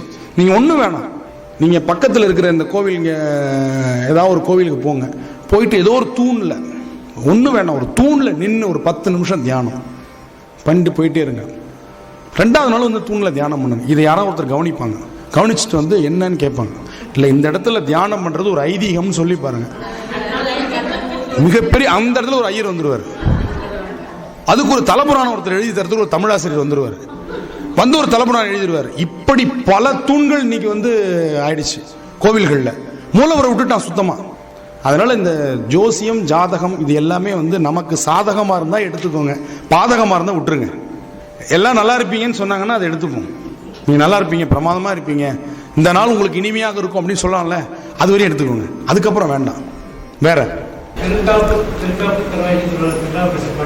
திருக்காப்பிடுதல்னா பூட்டுதல்னு ஒரு பொருளுங்க. இந்த தாப்பால்னு சொல்றோம் இல்லையா, தாழ்பால், அதுக்கு திருக்காப்புன்னு பேரு. கோவில் கதவுக்கு திருக்காப்புன்னு பேரு. இங்க காப்பு செய்யுள் அப்படின்னா ஒரு பாடல் நல்லபடியா நிறைவடையணும்னு சொல்லி தன்னுடைய இஷ்ட தெய்வத்தின் மேல ஒரு பாடலை பாடி, இப்போ கந்தர் அனுபூதி பாடுறாரு இல்லையா, ஆனா விநாயக பெருமானுக்கு தான் காப்பு பாடியிருக்கார். நெஞ்சக்கன கல்லு நெகிழ்ந்துருக தஞ்சத்தருள் சண்முக நுக்கியல் சேர் செஞ்சொல் புனை மாலை சிறந்திடவே பஞ்சக்கரகானை பதம் பணிவாம். இது காப்பு. ஆடும் பரிவேல் அணிசேவலன்றது நமக்கு பாட்டு தொடங்கும். அந்த காப்பு செயலுக்கு நம்பர் போட்டிருக்க மாட்டாங்க. அது 0ன்னு ஒரு நம்பர் கொடுப்பாங்க. இல்லைன்னா ஆடும் பரிவேல் தான் அந்த ஒரு நம்பர் வரும். எண்ணி பார்த்தீங்கன்னா 52 பாட்டு வரும். ஆனா 51 தான் நம்பர் போட்டிருப்பாங்க, 51 அக்ஷரத்துக்கு. இன்னொன்று, இந்த காப்பு செய்யுள் 2 விதமா பாடுவாங்க. பாடலுக்கு முன்னாடி பாடுறது தான் காப்பு செய்யுள். 99% அப்படிதான் இருக்கும். திருஞான சம்பந்தர் தேவாரத்தில் மட்டும்தான் கடைசியில் வரும். அதனால அதுக்கு திருக்கடை காப்புன்னு பேர். இந்த காப்பு செயலுக்கு ஒரு சுவாரஸ்யமான கதை ஒன்று இருக்கு, அதையும் சொல்லிடுறேன். இந்த கதை கேட்டதுனால, அம்பிகாபதி அமராவதி கதை தெரியுமா உங்களுக்கு? சில பேருக்கு தெரிஞ்சிருக்கும், இங்க பல பேருக்கு தெரிஞ்சிருக்காதுன்னு நினைக்கிறேன். அம்பிகாபதி ஒரு புலவர், கம்பருடைய பையன். அமராவதி அந்த நாட்டு சோழ மன்னனுடைய மகள், இளவரசி. 2 பேரும் காதலிக்கிறார்கள். இது அவங்க அப்பாவுக்கு தெரிஞ்சு போது, நேரடியா எதிர்த்தா எதுவா இருந்தாலும் வளரும். எதையுமே நேரடியா எதிர்க்க கூடாது, எதிர்த்தா அது வளரும். கொசுவுக்கு அதிகமா மருந்து கண்டுபிடிச்சதுக்கு அப்புறம் தான் கொசு பெருகி இருக்குன்னு ஒரு ஆய்வுக்கு சொல்லுது. ஏன்னா நம்ம தாத்தா காலத்தில் இருந்த கொசுவை விட அப்பா காலத்தில் இருந்த விட நாம இருக்கிற காலத்தில் அதிகம். ஏன்னா இப்பதான் அதிகமா கொசு மருந்து இருக்கு. உண்மையில விளையாட்டுன்னு சொல்லல, குட் நைட்னு சொல்றான். அது கொசுவுக்கா நமக்கான்னு சொல்ல மாட்டேங்கிறான். தெளிவா அதை சுத்தி சுத்தி வந்துட்டு இருக்கு. அது மாதிரி இதை நேரடியாக எதிர்த்தா காதல் பெருகும்னு சொல்லிட்டு ஒட்டக்கூத்தருங்கிற அவைக்கள புலவர் இருக்கிறார். அவர்கிட்ட கேட்கிறார், ராஜா என்ன பண்ணலாம்? ஒன்றும் இல்லை, எப்பொழுதுமே அவனுடைய இதிலேயே போய் நம்ம வீழ்த்துறது தான் புத்திசாலித்தனம். அவன் ஒரு புலவன், இளம் வயது, அவன்கிட்ட ஒரு போட்டி வைப்போம். 100 பாடல்கள், காதல், பெண்ணுடைய அழகு, வர்ணனை வராம 100 பாட்டு பாடணும். அவன் வயசு எத்தனை வயசு? இளம் வயசு, டீனேஜ்னு சொல்றது மாதிரி. அந்த காலை பருவத்தில் இருக்கிற அவன்கிட்ட 100 பாட்டு நீ பாடணும். ஒரு பாட்டு கூட ஒரு பெண்ணை பற்றியோ அல்ல வர்ணனையாகவோ அவளுடைய அழகை பற்றியோ வரக்கூடாது. காதல்ன்ற சொல்லு வரக்கூடாது. காதலை பத்தி எந்த விதமான சொல்லும் வரக்கூடாதுன்னு ஒரு போட்டி வைக்கிறாங்க. பாடிடலாமே, அதனால என்ன அப்படின்னு சொல்லிட்டு பாடுறான். 1 2 3 10 20 30 40 50 60 70 80 90 100 பாட்டு பாடி முடிக்கிறான். முடிச்ச உடனே அவைக்களத்துல மிகப்பெரிய கரகோஷம், மன்னனே கை தட்டுறான். ஓடி வர்றா அமராவதி வேகமா மாலை எடுத்துக்கிட்டு. அமராவதியை பார்த்தான்ல, இவ்வளவு நேரம் தேக்கி வச்சிருந்த அந்த காதல் இன்பத்தை ஒரே பாட்டுல பொழிஞ்சு தள்ளுறான். வர்ணிக்கிறான் அமராவதியை. வர்ணிச்சு முடிச்ச உடனே ஒட்டக்கூத்தர் சொல்றான், நீ தோல்வி அடைஞ்சிட்டேன்னு. மன்னனுக்கே கோவம். 100 பாட்டு பாடியாச்சு, எப்படி அவன் தோல்வி அடைஞ்சான்னு சொன்ன. முதல் பாட்டு காப்பு செய்யுள். அதனால அவன் 99 பாடல் தான் பாடியிருக்கான். 100வது பாட்டு அமராவதி என்ன பண்ணிட்டான், வர்ணிச்சிட்டான் என்று சொல்லி அவனை கொலை செய்கிறார்கள். நடந்த விஷயம் நடந்தது, இந்த தமிழ்நாட்டில் நடந்தது. அதனால அமராவதியும் இறந்து போகிறாள். எந்த காதலுமே நமக்கு திருமணத்தில் முடியாத காதல். அம்பிகாபதி, அமராவதி, இந்த வரிசையா சொல்லுவாங்க. லைலா மஜ்னு, பார்வதி தேவதாஸ் இப்படிலாம் சொல்ற வரிசையில் அம்பிகாபதி அமராவதி காதலுக்கு இந்த காப்புச்செய்கள் பாருங்க, அவங்களுக்கு எவ்வளவு பெரிய ஆப்புச்செய்களா இருந்திருக்கு இல்லையா? அந்த ஒரு பாட்டு வேற ஐயா கேட்டதுனால இந்த கதை வந்துச்சு. இந்த மாதிரி கேள்வி கேட்கும்போது அர்ச்சனை பண்ணலாமான்னு கேட்குறீங்களா? அர்ச்சனை சீட்டு வாங்கி அர்ச்சனை பேரை சொல்லி நம்ம குடும்பத்தில் உள்ளவங்களை, இறைவனுக்கு உங்களை தெரியாதா, நீங்க அறிமுகப்படுத்தணுமா? நீங்க வந்தா உங்களுடைய குலம் கோத்திரம் எல்லாம் இறைவனுக்கு சொல்லணுமா? இன்னொன்று இப்படி சொல்லும் பொழுதே நம்ம மனிதர்கள்லேருந்து வேறுபடுறோம் இல்லையா? அர்ச்சனை பண்ணுங்க. எப்படி சொல்லுங்க, இந்த உலகம் நல்லா இருக்கணும்னு பண்ணுங்க. அர்ச்சனை வேண்டாம் நான் சொல்லலை, இந்த உலகம் நல்லா இருக்கணும், எல்லாரும் மகிழ்ச்சியோடு இருக்கணும். குறிப்பா எங்க வீட்டை சுத்தி இருக்கிற பக்கத்து வீட்டில் இருக்கிறவங்களாம் சந்தோஷமா இருக்கணும். அவங்க சந்தோஷமா இருந்தா நம்ம சந்தோஷமா இருக்கணும். ஒன்றும் இல்லைங்க, கிழக்கு பார்த்த கோவில்ல வடக்கு பார்த்து விழுந்து கும்பிடுங்க. கிழக்க பார்த்த கோவில்ல வடக்கு பார்த்து விழுந்து கும்பிடுங்க. அதுக்கு அப்படியே மேற்கு பார்த்த கோவில்ல மாறும். எல்லாமே சன்னதிகள்லேருந்து எல்லாமே அப்படியே மாறி வரும். கொடிமரத்தில் நேராக விழுந்து கும்பிடக்கூடாது, பக்கவாட்டில் தான் விழுந்து கும்பிடணும். சில பெரிய கோவில்களில் ஒரு சலவக்கல்லே போட்டு வச்சிருப்பாங்க, அதில் ஒருத்தர் விழுந்து வணங்குற மாதிரி ஒரு கல்வெட்டு போட்டு வச்சிருப்பாங்க, நீங்கள் பார்த்துருக்கலாம். அதனால வடக்க பார்த்து, ஏன்னா நமக்கு வடக்க தான் கைலாய மலை. இதுதான் நம்முடைய கான்செப்ட், வேற ஒன்றும் இல்லை. வடக்க பெருமான் இருக்கிறான். சிவபூஜை செய்யும் பொழுது வடக்கு இருந்து செய்யறது ரொம்ப பெரிய விசேஷம். சிவபூஜை செய்யும் பொழுது மற்ற நேரம்லாம் வடக்க படுக்கக்கூடாது இதெல்லாம் சொல்லுவாங்க. ஆனால் சிவபூஜை பண்ணும் பொழுதும் வணங்கும் பொழுதும் வடக்க பார்த்து வணங்குறது ரொம்ப விசேஷம். நமக்கு வடக்க தான் கைலாய மலை இருக்கிறது. வேற அன்னதானம் செய்யலாம், அதெல்லாம் ஒன்றும் பிரச்சனை இல்லைங்க. சாப்பிட்ட இலையை எடுத்துடணும். கருவறையை பார்த்துட்டு தான் பிரகாரம் சுத்தணும். இதுதான் நமக்கு சொல்லியிருக்கிறாங்க. வழிபாடு அதான் ஓம்காரம் உள்ள போயிட்டு தான் சுத்தி வரணும். சுத்தி வந்துட்டு சில பேர் கும்பிடுவாங்க, நேர சாமியை பார்க்கணும்.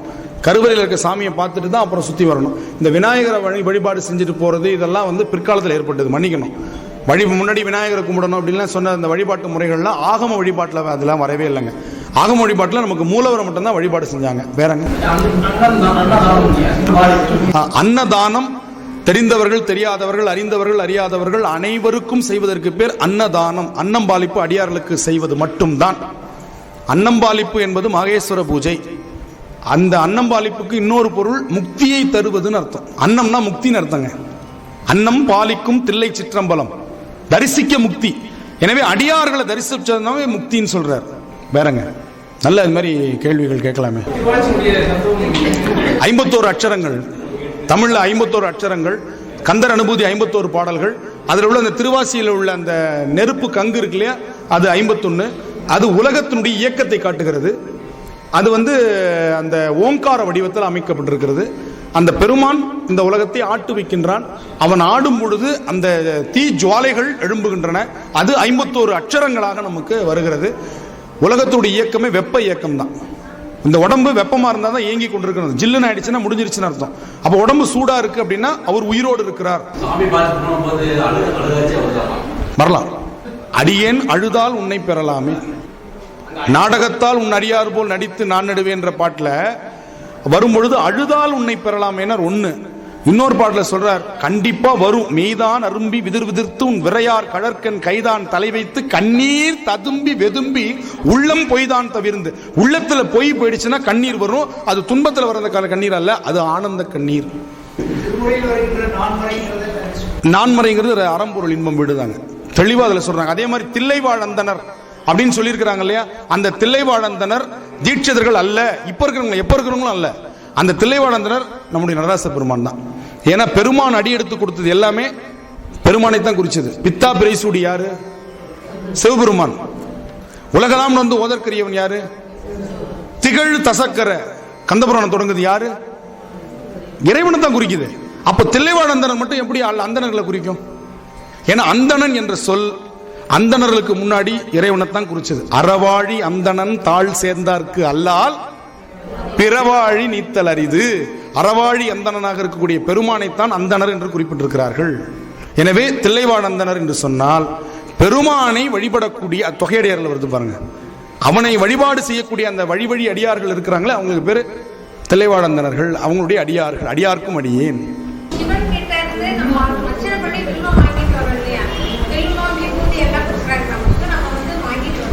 வாங்கிட்டு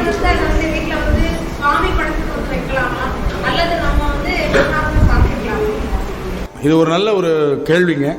திருநீர் கால்படாத இடத்துல வைக்கணுங்க. அதனால நம்ம திருநீரை நம்ம உடம்புல பூசிக்கிறது ஒரு வகை. இது சாப்பிட்றது மாதிரி இன்னைக்கு திருநீர் யாரும் பண்றது இல்லை. தயவு செய்து அதை சாப்பிட வேண்டாம். அதனால நிறைய பிரச்சனைகள் வருது. அதனால திருநீர் சாப்பிட்றது தவிர்த்துருங்க. ஒன்று. ரெண்டாவது, திருநீர் கால்படக்கூடாதுன்னு சொன்னது அது மந்திரமாவது நீர் இல்லையா, வானவர் மேலது நீர். அப்படிப்பட்ட உயர்வான திருநீர் கால்படக்கூடாதுன்னு சொல்றது. இன்னொன்று, அதை சாமி படத்தில் வைக்கிறது. ஒன்று சொல்கிறேன், தெரிஞ்சுக்கோங்க. திருநீருக்குன்னு ஒரு வில்வக்குடல் இது வச்சுக்கோங்க, கூடு. அதில் கொண்டு வந்து நீங்கள் அந்த திருநீரை சேமிச்சுட்டு வாங்க. ஏதாவது வழிபாடு அல்லது ஒரு விழா வரும்போது அந்த திருநீரை நீங்கள் பயன்படுத்திக்கலாம். அப்படி பண்ணலாம். அந்த வில்வத்தை திருப்பி அர்ச்சனை பண்ணலாம். வில்வத்துக்கு வந்து நிர்மாலயம் ஆகாதுங்க. வில்வம் வந்து நீங்கள் எத்தனை வாட்டி ஒன்றா அர்ச்சனை பண்ணலாம். அது காய்கின்ற வரையும் அந்த வில்வத்தை அர்ச்சனை செய்யலாம். அது நிர்மால்யம் ஆகாத ஒரு இலைனா அது வில்வ இலை மட்டும்தான். வில்வ இலையை பயன்படுத்தலாம். ஏன் போட்டிருக்கிறதுனால உங்களுக்கு என்ன பிரச்சனை இருக்கு? அதாவதுங்க, உடல் தூய்மையை காட்டிலும் உள்ள தூய்மையை தான் நமக்கு ரொம்ப முக்கியம். நான் சொன்னேன், கண்ணப்ப நாயனார் என்ன சாப்பிட்டுருப்பாரு? அவர் மாமிசத்தை தான் படைக்கவே செஞ்சார் இறைவனுக்கு. அவரை விட ஒரு பெரிய சைவனை நம்ம பார்க்க முடியாது. அதனால நீங்க அதை வந்து எதுக்காக அப்படி சொல்றாங்க அப்படின்னா, உங்களுடைய உடல் நன்மைக்காக நீங்க புலால் உணவை தவிர்க்கணும்னு சொல்லியிருக்கிறாங்க. அதனால புலால் உணவை கொஞ்சம் கொஞ்சமா குறைச்சிட்டு வந்துருங்க. அதுக்காக அப்ப கைட்டி வச்சுட்டு நான் அப்புறம் திருப்பி போட்டுக்கிறேன், அது சாப்பிடும் போது நான் கைட்டி வச்சிடறேன், அப்புறம் போட்டுக்கிறேன். உடம்புல தானே இருக்காது, அப்ப மட்டும் நான் கைட்டி வைக்கிறேங்கிறது இல்ல. போடலாம். நடராஜர் வைக்கலாமான்னு கேட்கறாங்க பாருங்க. அதை பத்தி சொல்லுங்கன்றாங்க. குடும்பம் ஆடி போயிடும். நடராஜரை வைக்கலாமா அப்படின்னு கேட்கறதே முதல்ல தப்பு. நான் இதுக்கு ஒரு விடை சொல்லியிருக்கிறேன், ஏற்கனவே நான் சொல்லியிருக்கிறேன். நடராஜர் வீட்டில் நாம இருந்துகிட்டு அவரை வீட்டில் வச்சுக்கலாமான்னு கேட்கறதே ஒரு பெரிய விஷயம். எனவே நடராஜரை வீட்டில் வச்சா அந்த வீடு ரொம்ப சுபிட்சமா சுறுசுறுப்போட இயங்கி கொண்டே இருக்கும். அங்க இருக்கிறவங்க யாரும் சோம்பி கிடக்க மாட்டாங்க, நோயே வராது. இந்த சாமிக்கு இந்த பூ பிடிக்குமா, அந்த சாமிக்கு இந்த பூ பிடிக்குமா. இறைவனுக்கு புல் இலை எருக்கமாயனும், புல் இலை எருக்கமாயனும். என்ன புல்லு என்ன இலைன்னு சொல்லல, எருக்கம் பூவா இருந்தா கூட இறைவனுக்கு சூட்டுங்கள். கம்பராமாயணத்துல சிவபெருமான சொல்லும் பொழுது வெள்ளருக்கம் சடைமுடியான். இறைவனுக்கு எந்த பூ போட்டாலும் அவர் ஏத்துப்பாருன்னு அவங்க சொன்னாங்க. அதுக்கு வந்து நமக்கு பிரமாணம் இருக்கு கம்பராமாயணத்துல. சிவபெருமானுக்கு என்ன பேரு? வெள்ளருக்கம் சடைமுடியான். ஊமத்தம்பூ தலையில சூடி இருக்கிறாரு அப்படின்லாம் வருது. என்ன காரணம் அப்படின்னா, இறைவனுக்கு எந்த விதமான பாகுபாடும் மலர்கள இல்ல. உயிர்ப்பலி செய்து வழிபாடு செய்வதை நமக்கு திருமுறைகள் சொல்லல. உயிர்ப்பலி செய்து இறைவனை வழிபாடு செய்வது என்பது நம்முடைய சுயநலம். அது வந்து தெளிவா நீங்க புரிஞ்சுக்கணும். அந்த கொன்றால் பாவம் தின்றால் போச்சு சிறுபஞ்ச மூலம் அப்படிங்கிற ஒரு நூல்ல ரொம்ப அழகா சொல்றான். உங்களால முடிஞ்ச அளவுக்கு இதை கடைபிடிக்க முயற்சி செய்யுங்க. இன்னிலேருந்து தொடங்குங்க. ஒரு 5 வருஷம் கழிச்சு விட்டுருங்க. விளையாட்டுக்கு சொல்லல, ஏன்னா விளையாட்டுக்கு சொல்லல, நம்மளால உடனே நிறுத்த முடியாது. ஒரு நாள் இருக்கலாம், 2 நாள் இருக்கலாம். இதை கொஞ்சம் கொஞ்சமா குறைச்சிட்டு வாங்க. 5 வருஷம் கழிச்சு நீங்க மாறுங்க, போதும். 5 வருஷம் உங்களுக்கு நேரம் சொல்றேன். கொன்றான், கவனிங்க, கொன்றான் கொலை உடன்பட்டான், கோடதனை கொன்றதனை கொண்டான், அட்டான் இட உண்டான். 5 பேருக்கும் பாவம் சமம். கொன்றான் நம்ம சொல்றோம், யாரோ கொள்றாங்க, நாங்க ஆட்டை கொண்டு நாங்க ஒன்றும் சாப்பிட்றதில்ல, கொண்டு வச்சிருக்கான் எடுத்துட்டு வரோம் அப்படின்னு. வாங்கிட்டு வரவனுக்கு அந்த பாவம் உண்டான். நான் சாப்பிடலங்க, வாங்கி தான். சில பேர் சொல்லுவாங்க, எங்க வீட்டில் நான் செய்வாங்க, அவருக்காக பிள்ளைங்களுக்காக சமைச்சு கொடுக்குறேன்னு. சாப்பிட்டுலாம், அதுக்கு விளையாட்டுக்கு சொல்லல, சொல்றாரு. திருமஞ்ச மூலம் சொல்லுகிறது, கொன்றான் கொலை உடன்பட்டான், அந்த கொலைக்கு காரணமா இருக்கிறவன், கோடதனை கொண்டான் வாங்கி கொண்டு வருபவன், அட்டான்னா சமைக்கிறவன், இட உண்டான் பரிமாறவனுக்கு உண்டு. சமைச்சிட்டு போயிட்டாங்க, நான் பரிமாறதெல்லாம் இல்லைன்னா பரிமாறணும் உண்டு. அதுக்கப்புறம் உண்டான். இவ்வளவு பேருக்கும் அந்த பாவத்துல சரி பங்கு உண்டு. கடைசியா சாப்பிட்ட வரையும் அந்த பங்கு உண்டு. இந்த வழிபாட்டில் இந்த சந்தேகங்கள்லாம் நீங்க கேட்டுக்கொண்டதில் எனக்கு ரொம்ப மகிழ்ச்சி. இந்த மகிழ்ச்சியோடு நீங்கள் வீடு செல்ல வேண்டும். இனிமேல் நம்முடைய மன உளைச்சலின்றி வழிபாடு செய்யுங்கள். வழிபாட்டில் எதுவுமே தவறாகாது. தவறினால் மகிழ்ச்சி. இப்போ விளக்கேற்றும் போது அணைஞ்சு போச்சு, உடனே என்ன பண்ணுவாங்கன்னா அது ஒரு அபசகம். 2ம் பஞ்சபூதம் அப்படி நினைங்க. விளக்கு ஏற்றியது தீபம் நெருப்பு, அணைத்தது காற்று, 2மே இறைவன். எனவே இந்த பஞ்சபூத தத்துவத்துல ஒரு பஞ்சபூதத்தை ஒரு பஞ்சபூதம் என்ன பண்ணுச்சு? அணைத்து கொண்டது. இப்படி நினைங்க வழிபாட்டுல உங்களுக்கு மகிழ்ச்சி வரும். அணைஞ்சு போச்சே அதை நம்ம அபசகுணமா நினைக்காதீங்க. இப்படி நினைச்சு பழகுங்க. இப்ப ஒருத்தங்க இறந்த வீட்டுக்கு போலாமா வேணாமா, பஸ்ல வரீங்க, பக்கத்துல உட்காந்துருக்கோம், எந்த வீட்டுக்கு போயிட்டு வந்தா நமக்கு எப்படி தெரியும்? தெரியுமா? கேட்டா உட்கார முடியும். எப்பா எப்படிப்பா போயிட்டு வந்த கேட்டா அப்படியே இருந்தாலும் சொல்லுவானா? என்ன ஒரு ரூபா காயினா இருக்கும் அவன்கிட்ட இல்லையா? எனவே இந்த வழிபாட்டு முறைகளில் எளிமையான வழிபாடு, நம்பிக்கையான வழிபாடு, எல்லாருக்கும் உகந்த வழிபாடு, பாடல் பாடி வழிபாடு செய்வது அர்ச்சனை பாட்டேயாகும். ஆதலான் மண்மேல் நம்மை சொல் தமிழ் பாடு என்றார் தூமரை பாடும் வாயார். நிறைவாக ஒரு திருவாசகம் வாழ்த்து பாடல். திருச்சிற்றம்பலம். நானேயோம் தவம் செய்தேன், நானேயோம் தவம் செய்தேன், சிவாய நம எனப் பெற்றேன். தேனாய் இன்னமுதமுமாய் தித்திக்கும் சிவபெருமான் தானே வந்து எனதுள்ளம் புகுந்து அடியேற்கு அருள் செய்தான். ஊனாரும் உயிர் வாழ்க்கை ஒருத்தன்றே வெறுத்திடவே அருள் செய்தான். அருள் செய்தான், தேனாய் அருள் செய்தான், இன்னமுதமுமாய் அருள் செய்தான், தித்திக்க அருள் செய்தான், அருள் செய்தான், அருள் செய்தான்.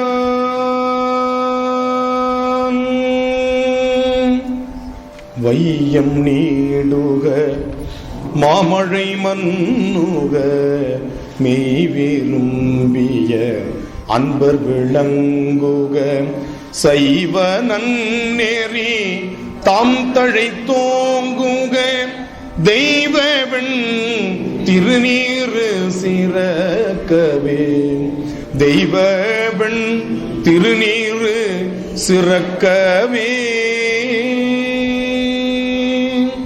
திருச்சிற்றம்பலம். தென்னாடுடைய சிவனே போற்றி.